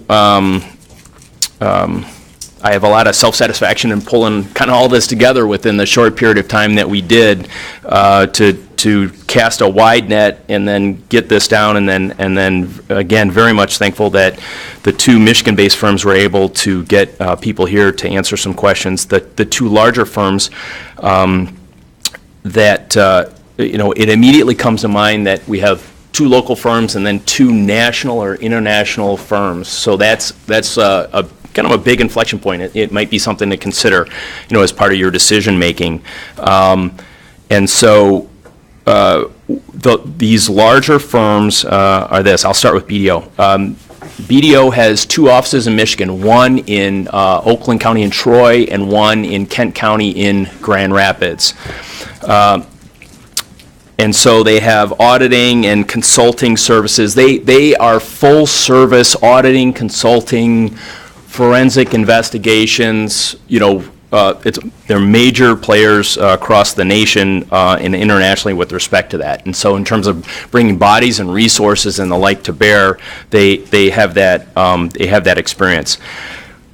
Their forensic auditing group, though, is based out of New York. That's, to coin a phrase, that's where the action is. A lot of their forensic auditing is Securities and Exchange Commission compliance, SEC, out of New York, and so that's where their core and their core leaders of the group. And when you look at the materials, you'll see where that is. So they've identified this is their national leader, and then one of his lieutenants, and then two other people in the New York staff.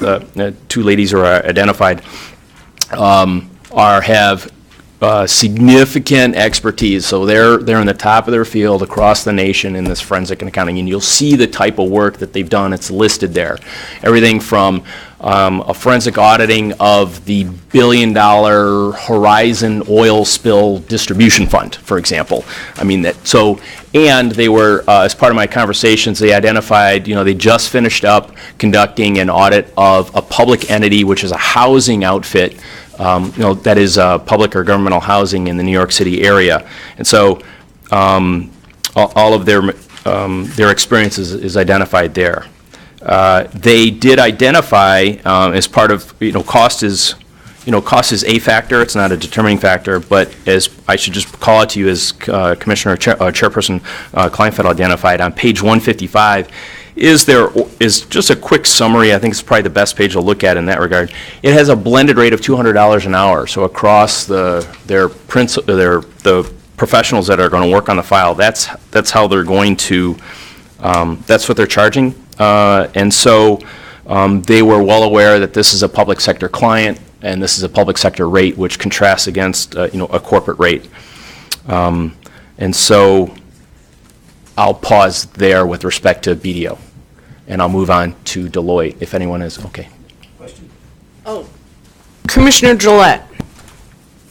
Well, thank you. I probably should withdraw and let you finish with Deloitte and Touche, because I think one of the things that sort of strikes me is that $200 rate is lower than the local firm rates that were presented in the other materials. And it almost concerns me. It's such a relatively low rate compared to some of the other rates that have been quoted, that it strikes me as a little odd that a firm with that global of a reach and that much experience and that level of expertise, I hope we're not very low on their totem pole of potential clients. I guess that would be one of my slight concerns. But I should probably let you finish with Deloitte and Touche before I. Commissioner Kraft. Thank you, Madam Chair. I was going to basically say what Commissioner Gillette said. I'm concerned about the blended rate. Is that per person? Is that just $200 an hour flat, depending on if there's 10 people working on it, if there's one person working on it? I just kind of wanted a little more clarification on that. Sure. So a blended rate is common in professional services and certain types of proposals. And that is, there would be, candidly, I would expect that there are people with less experience, that is, I'll use the phrase associates, who would normally bill under $200 an hour. So by way of contrast, Commissioner Drillette, the Andrews firm, their low rate for a low associate is $138. So a blend of that 138 person would be billed at $200. And by way of contrast, their high rate was $337, so that person would be billed at $200. So that gives you an example of what the BDO's proposal is. Thank you, Pete. That clarifies it a little bit. Thank you, Madam Chair. Okay, thank you. If Commissioner Gillette and Commissioner Kraft will withdraw their speaking, Commissioner Romano. Thank you, Chair. I'm going back to page 155, which is the same thing about the cost analysis, and this says, of course, we know that they're stationed in New York, if I'm correct, and there's that blended rate. There's also the additional cost expected, which is to be the travel cost to our offices located in Macomb County. So that's probably on, a daily rate that they're going to be flying back and forth, and that would be my concern. And I'm sure they won't be doing that. I'm sure they'll be here for whatever the week is, but there's going to be hotel, motel, food expenses, so on and so forth. And the other thing is, he said they're going to have total fees not to exceed $100,000. So when they hit $100,000, do they stop? That's my question. I mean, will they stop at $100,000 once they, that's what they're saying, it's not going to exceed it, or is the rest of it free? I imagine that the... Excuse me, I was directing that to the chair. With respect to the cost and the time, I don't know that any firm can really nail that down, because they do not have the specifics of what they're walking into. Exactly. That's exactly why the resolution has them coming back to us with an update as they're going along. That's the best I can give you. It's better than nothing. Commissioner Sager. I don't know how to ask this question, but on my mind is, you're talking about national firms with all the national stuff they got. We're just concerned with Macomb County and what's going on with our audit.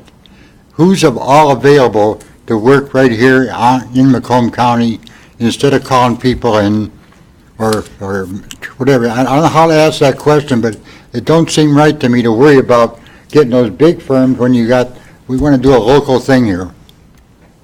With respect to BDO, they do have local offices, but the ones that I think would be heading this would technically be in New York. And that's why Pete told you that. It was important that you guys were aware of that. So, Commissioner Myjack. Thanks. So Pete, but all these four firms understand that that is a ceiling for this audit is 100,000. No. Is that right or no? No, the 100,000 was what we did as a budget amendment. Right. It was not establishing a floor, a ceiling, or anything else. Okay. It was just putting money into that line item. We cannot guess. I should let commissioners know that, I mean, I've heard through the last couple of weeks, commissioners thinking 30, 40,000. I don't, it's a forensic audit. I expect it to be more expensive than a regular audit. I just wanted commissioners to know that. I have no idea how much it will be, but that dollar amount isn't related to what the actual cost will be. Let me ask this question to Pete. Just based on the three firms that we looked at excluding Deloitte, it seems, correct me if I'm wrong, doesn't it seem like this firm BDO has more experience with forensic audits than the other folks? The other folks said 5, another said 3. I'm looking at BDO, it seems like they have a lot more experience in this. Am I right or wrong in that assumption? I think that's the case when you're just looking at numbers. I think that's the case without question. I mean, just given the size of the firm, they're just doing more work, for sure. Thank you, Madam Chair. Okay, I'm going to have you go ahead and finish up so that, thank you.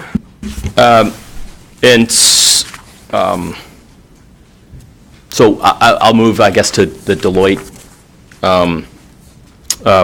proposal. So the Deloitte proposal came out of the Detroit office. Mr. Biskup, who's identified along with his partner, is located in the Detroit office. So 176 is the one-page resume of Ms. Eisler, and 178 is the page for Mr. Biskup. Deloitte, in similar fashion, is a very large firm. It has the same type of depth and experience. I think it's a comparative experience to the BDO outfit. And so I would say this, just by way of comparison. One, the persons who are identified here are, those two persons are here in Detroit. I don't know if other people as part of the forensic team where they are. I do know that Deloitte has significant forensic in Chicago, or essentially out of town, which might be a corollary to New York. And then their costing sheet is it's on page 179, thank you. And that, so their range, though, on an hourly basis is the $350 to $595. And so, candidly, when I just look at them, just observing, the BDO outfit in terms of their size and scale are paying a little bit more attentiveness to the public sector nature of the work and the cost sensitivity that you have, as opposed to a corporation that's a for-profit money-making endeavor. So I just would identify that. I would also note that as part of the transmittal email from Deloitte, so my description was at a high level. So I walked through what the issues were, and I gave the same information to all of the accounting firms.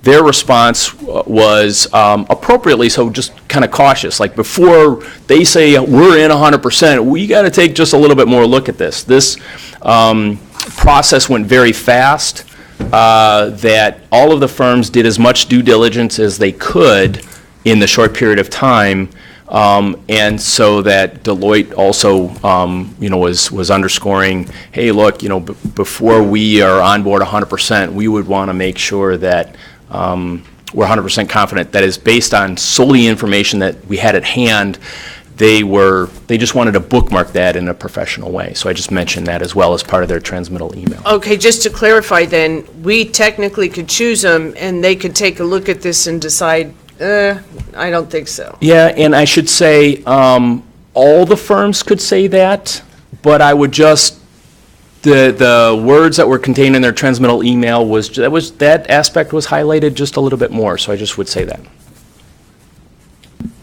Okay, is that? That's all I have. That finalizes it?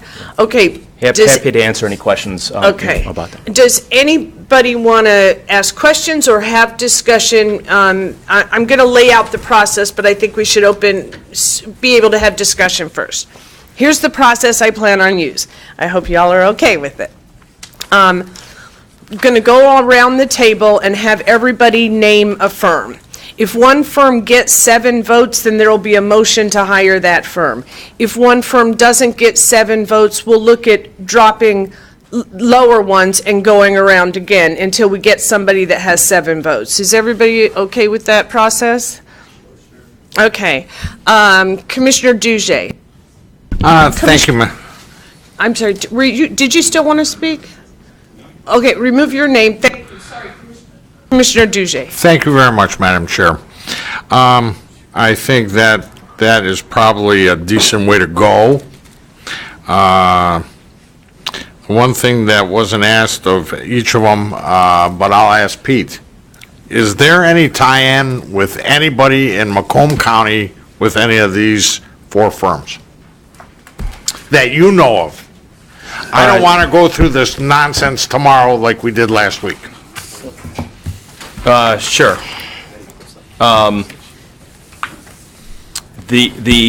So based on so I related this. Obviously there's public information, and the information was related to me. What was told to me, I guess I have 2 specific things to relate, for whatever it's worth. Give it to Leon. Well, 3 things to relate, or whatever it's worth. Well, however many you want. Before the commissioners, there is a memo from the BO, from your staff, that it reads that the names of the firms listed for consideration on, as part of this agenda, the staff looked at them on the campaign finance contribution search page as part of the Macomb County Clerk's Office, and that there was no hits, there was no results that were found with these names. So that memo is before So you. that takes care of that one. And so. We hope. So what was related to me as part of this process is that, one, the Andrews Hooper's firm, there's a partner's mom's cousin that is related to someone in the upper echelon of the prosecutor's office, and that was just kind of related to me as part of our conversation. Point of information, so we're really clear, it's page 118. They actually stated it in their thing, and it's the mother's cousin's daughter, something's married to the prosecutor, so it's, yeah. but they disclosed it to us, so. Well, and that's fair, kudos. because last week we heard, no, we have no association with Macomb County. So thank you, Commissioner. Thank you. And that's fair. Okay, that's one. And then the only other item is that, what was related to me is that the county executive's brother, William Hackle, was hired by someone at Deloitte, and they worked together some time ago, like over 10 years. His brother, the judge? William Hackle. That's probably the judge. And so, I'm not that's going to worry about the judge. That's my full response. That's all that I know that has been related to me in that regard. All right, next question, and I brought it up last week, and I'll bring it up again. The $100,000. And I understand why, or supposedly you had something to do with coming up with the $100,000 number, or the chair. Either way, I was actually surprised that only BDO came up with a not to exceed $100,000. UHY last week, we came up with $100,000. We had no contract. We didn't even have a company. We had a company in mind. And I expressed my concern at that point in time, and I'm still expressing my concern. If we get a bill for $99,500 on this, I'm going to lose my mind. Still. I think a major faux pas that we've done is put a number to it. Okay. Could it be close to it? Maybe. I would hope that it'd be a lot less than that. I would hope that it would be a lot less than that, but I'm that's my deep hope. So let's see how all this goes. But BDO was the only one that, from what I was able to see, that addressed the $100,000 threshold. Thank you, Madam Chair. Okay, thank you. I want to respond to that. We didn't have a choice. We didn't have money in our budget to do this. We had to do a budget amendment. The 100,000, yeah, we pulled it out of the air. We have absolutely no idea. I just wanted to get some money in the account so that we could get this started and hopefully finish. But we had to do a budget amendment, no matter what the dollar amount, to give us money to do this. So there was no choice in the matter with respect to that. Okay, thank you. I don't see any other commissioners. Nobody wants to discuss or have questions or anything. Commissioner Gillette. I'm just going to express my opinion that I appreciate the local firms being accessible, potentially more so than the national firms, potentially. But I'm also a little bit concerned that there haven't been as many municipal forensic audits that they can attest to as some of these large firms. And these two large firms may have specialists because they are large enough that they can bring in if necessary that the local firms may not have quite as much access to. So I guess I'm just stating my own personal thoughts that maybe I'd be a little more comfortable with one of the two larger firms. Okay, thank you. And Commissioner Duge and Gillette, remove your names. Commissioner Leonetti. I'm going to talk. Thank you, Madam Chair. Just kind of going along the lines of Commissioner Drollet, in sitting here and looking at these, I came up with three variables that I'm going to use here. One is, of course, expertise. The other one, of course, is price. And the third variable would be locality. This board does have a preference for local firms. Unfortunately, there are no Macomb County firms. But nonetheless, I think when you make your decision, at least that's how I'm going to do it, I'm going to weigh those three variables: expertise, pricing, and locality. And that's the way I feel. Thank you. Thank you, Commissioner Sauger. Yeah, I'm kind of concerned with the price value we put. Whoever we select knows now that they can spend up to $100,000 because they're already approved. That's what bothers me. If you didn't set a price, just say, I don't know how you word it, didn't set a price, it'd be a lot better. But right now, if you just go in and buy a car, I can buy a $100,000 car, and that's what I got to spend. And I know you don't understand what I'm trying to tell you. I do understand perfectly. Yeah, okay. Well, I see the way you're expressing yourself. I am concerned that they know how much they can spend. Thank you. Okay, thank you. And the reason I was shaking my head was I didn't set a price. I did a budget amendment to put money in our account. We didn't have the money to do it without the budget amendment. It wasn't a choice. I wasn't saying this is how much it costs. I was just asking for money to be put in our account to do this. I had to pick some dollar amount. You pick a lower amount. Because I was hoping not to have a series. I was hoping not to have a series of budget amendments. So if I picked a too high of amount, I apologize for that. Commissioner Carabelli. Oh wait, is Commissioner Romano? Are you still? You're waiting to speak? Okay, Commissioner Romano. You know, yeah, I am. I really am, because I'm listening to this. And my own thoughts are, and I'm going to piggyback on Commissioner Leonetti. I do like the fact that there's a local firm involved in this. I do like the fact that they're going to be very accessible. And I understand Commissioner Sauger's concern, but once this gets started and they start reporting to Commissioner Kleinfeld and Commissioner Carabelli, I think we're going to have a better handle on what we're talking about dollar-wise. I think this is all guesswork, and if this stuff is all available and they can wrap it up in 30 days, they'll wrap it in 30, and if it takes them a year to do it, it's good. And I don't think that's going to happen. I really don't. I think that once they get into it, it's going to flow. And if the chair is prepared, I'm prepared to come up and nominate a particular company that I personally would think I would like to see do this audit, Chair. I'm sorry, I missed that. I know you did. Hey, this is a multitasking type of So I thing said, going on if over the there. chair is prepared, I am enjoying this. If the chair is prepared, I am prepared to nominate a particular company that I personally think would do a good job and move it along. So that you're saying you're looking for 7? Where are you at now? Well, I want to go around the table and let everybody have an equal vote. You're right, the power is in the motion, but I thought it would be fairer to the commission if each person got to name one so that the power isn't in the motion.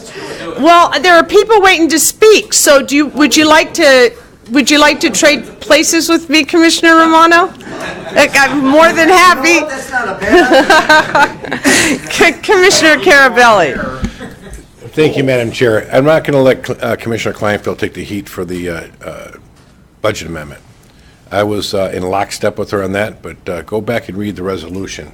That was for associated costs. Because as we sat there and we discussed it, associated costs, meaning if we have to have our independent counsel there, we don't have enough money set aside strictly for independent counsel. We anticipate just a normal process when we set that budget. So we said these costs, we're taking a stab, say would be this. We came up like 50, 60,000. Then we said, you know what? Instead of having to come back every so often to say, what is this dollar amount? Now, at the end of the day, again, we had nothing in there for this.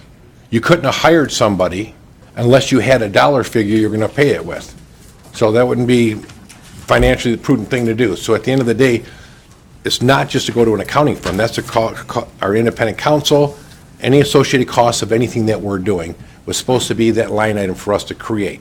And there went a lot back and forth with finance, which is unbelievable, and a lot of other commissioners. So again, it's not all her fault. I'll take some of that responsibility because we try to do the right thing. If you have to have the money in place, something in place to at least start. So thank you, Madam Chair. Thank you, and just a heads up, guys, we're already paying this guy right here, so that's an associated cost. Commissioner Brown.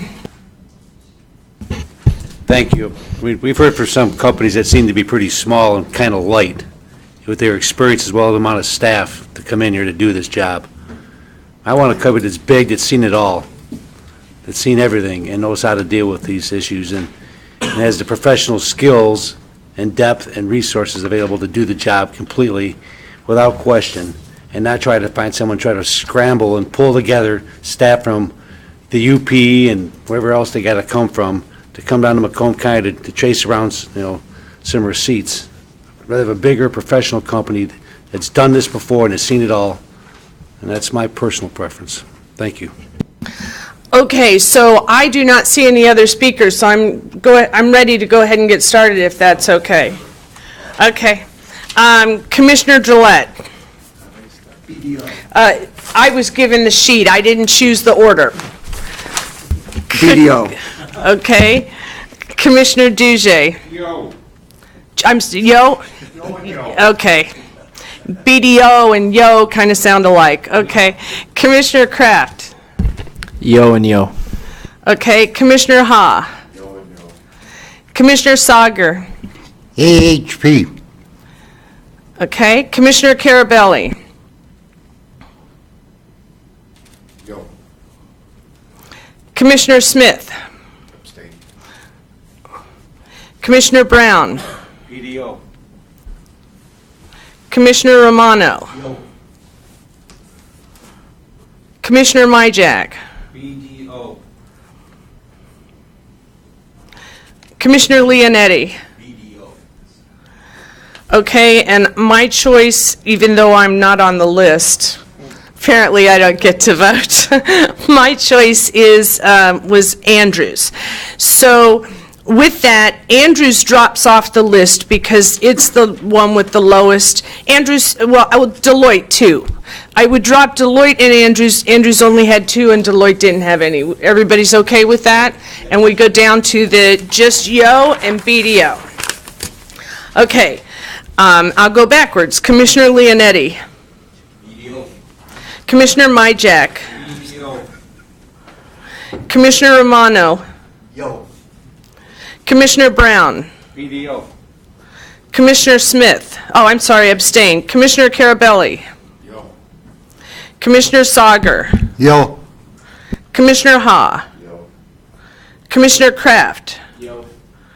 Commissioner Duje. Yo. Commissioner Gillette. BDO.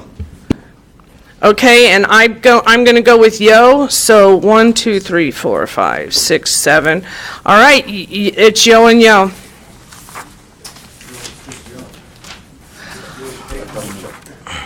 Okay, all right, so let's go ahead and let's finalize and do a motion to hire Yo and Yo to do the forensic audit.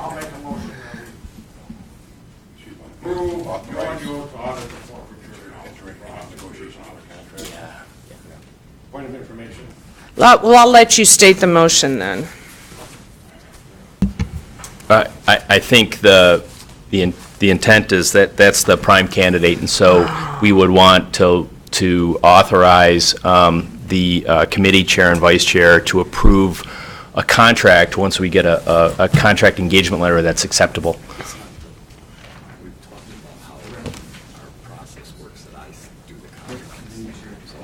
Okay. He hasn't recused. Oh.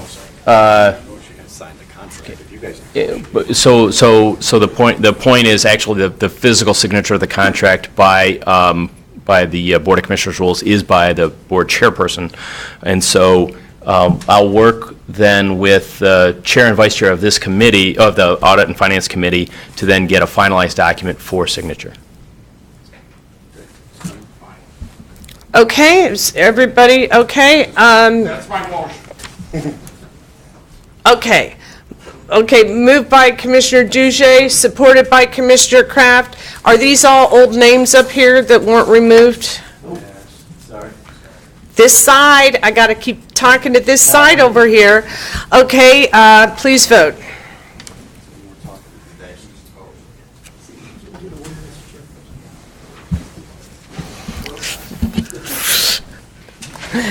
I'm far more entertaining, aren't I? Okay. Motion passes 12 to 0. Yeah, did it come up? Telling you right now. Yep, motion passes 12 to 0. No, there's an abstention. Oh, I'm sorry. It didn't come up. Just so you know. It didn't come up as that. Can I change it? Okay. So it's 11 to 1, 11 to 0. 1 Okay, so we're done with that. Moving on, yeah, the motion is 11 to 0 with 1 abstention. We've just hired Yo and Yo. Okay. Yes, we're going to negotiate a contract with Yo and Yo to be signed. So, as far as I'm concerned, it's settled. Anyway, okay, so the next item up on the agenda is, let's see, where are we? Yeah, I didn't do a receive and file. I don't think that's important. Resolution. Okay, so I guess I'm going to call up Mr. Miller because I don't know what this is about, so go ahead. Thank you, Commissioners. Thank you, Madam Chair. I appreciate this being expedited. I can liken what we're trying to do at the clerk's office very briefly is trying to untangle a ball of string, and so we're trying to minimize the number of credit cards, number of charges, the number of accounts that we have. We've run into a couple of merchant accounts that we use to receive money. We have 4 of them. 4 of them have been set up over the years with Bank of America. 2 we've identified are orphan accounts that we don't need anymore. That will realize a savings of about $1,200 a year. And, but Bank of America requires a statement from our board of directors indicating that we're allowed to change from the names on the account, some of which go back to former Clerk Sabal and have a variety of other names of her successors and my predecessors. And so this basically just gives us a document that we can turn over to Bank of America to say we are who we are, and that we can go ahead and close these accounts and realize these savings. Okay, moved by Leonetti, support by Carabelli. Any questions? Please vote. Thank you.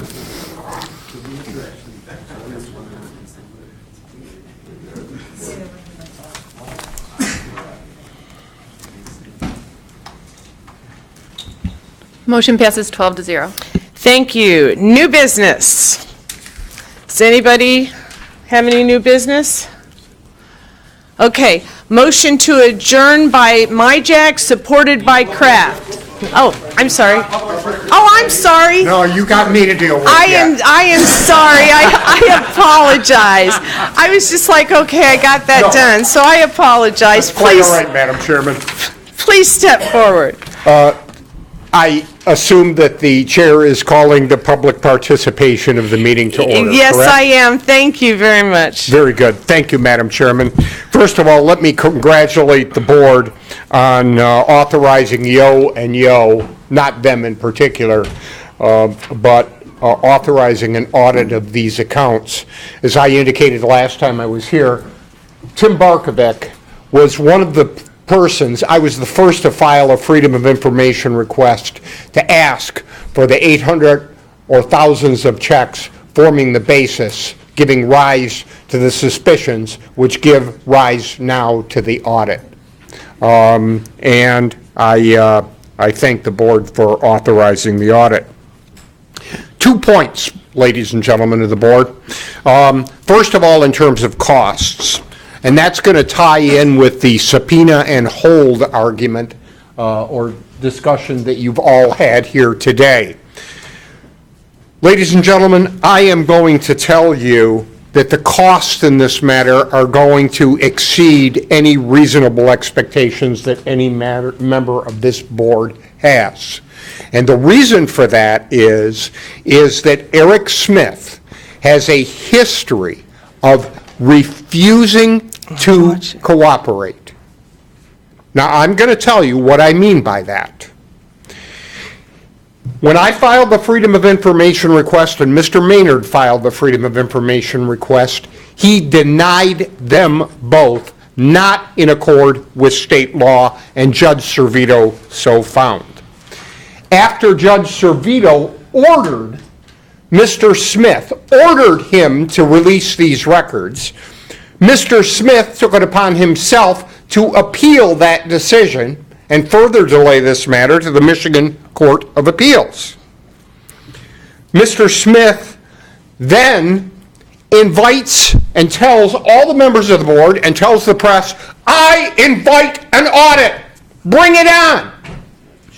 But every time we get close to getting an audit done, he comes up with another excuse, like conflict of interest, to prevent an audit from taking place. Not only that, ladies and gentlemen, he expects you and me and every citizen of this county to abide by the black letter of the law. Well, there's something, and Mr. Webster can tell you, called a deposition, where I sent him a formal order to appear at my office for a deposition. Do you know, he didn't appear and he didn't even bother to call? I sent him interrogatories asking him about the basis of these accounts and the expenditures. He didn't bother to answer. I sent him requests for production of documents, asking him to show me, in accordance with my Freedom of Information request, certain documents. Well, two things about those documents. Number one, he didn't produce them. And number two, I found out and reported to the board last time that he destroyed the checkbooks, which form the very basis of the checking accounts that you're investigating. And, okay. Secondly, Madam Chairman, he has no receipts. So, in terms of your subpoena and holds, I'd like to have a dialogue with you and tell you that This board better authorize, and I'm not telling you what to do, I'm merely suggesting, but you better authorize today some subpoena power, because based upon what the correct, true, and accurate representations I've made to all of you, Mr. Smith is not going to comply. He's fighting right now for his political life, and he will do anything to evade and avoid detection of the truth. And the truth is, he misspent and misappropriated public funds. Point of order, Madam Chairman. Point of order, if I may? Well, you have the floor. Yeah. No, I just wanted to ask you,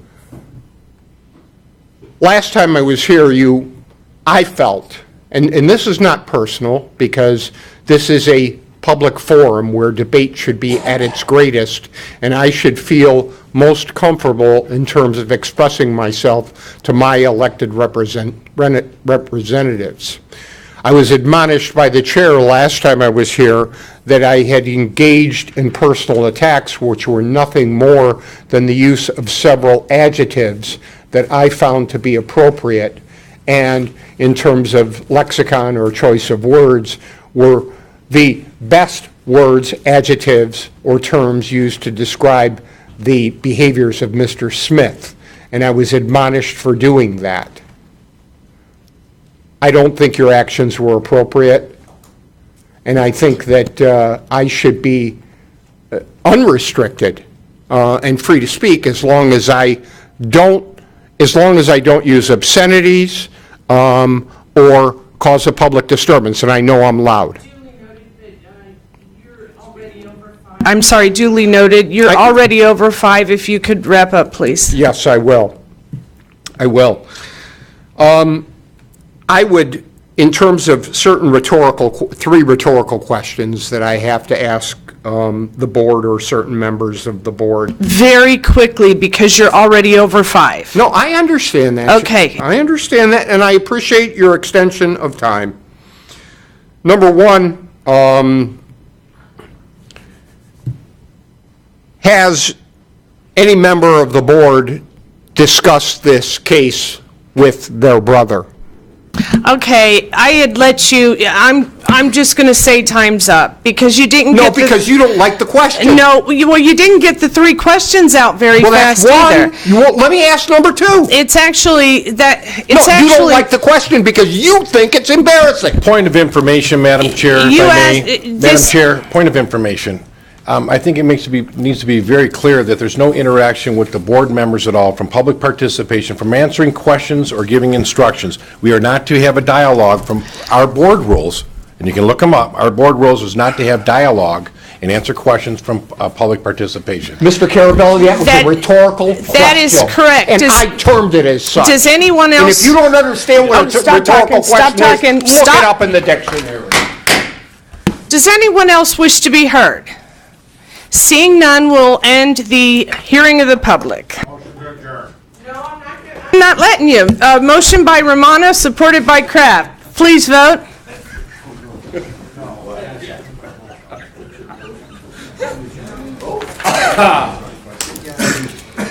And I forgot to say thank you.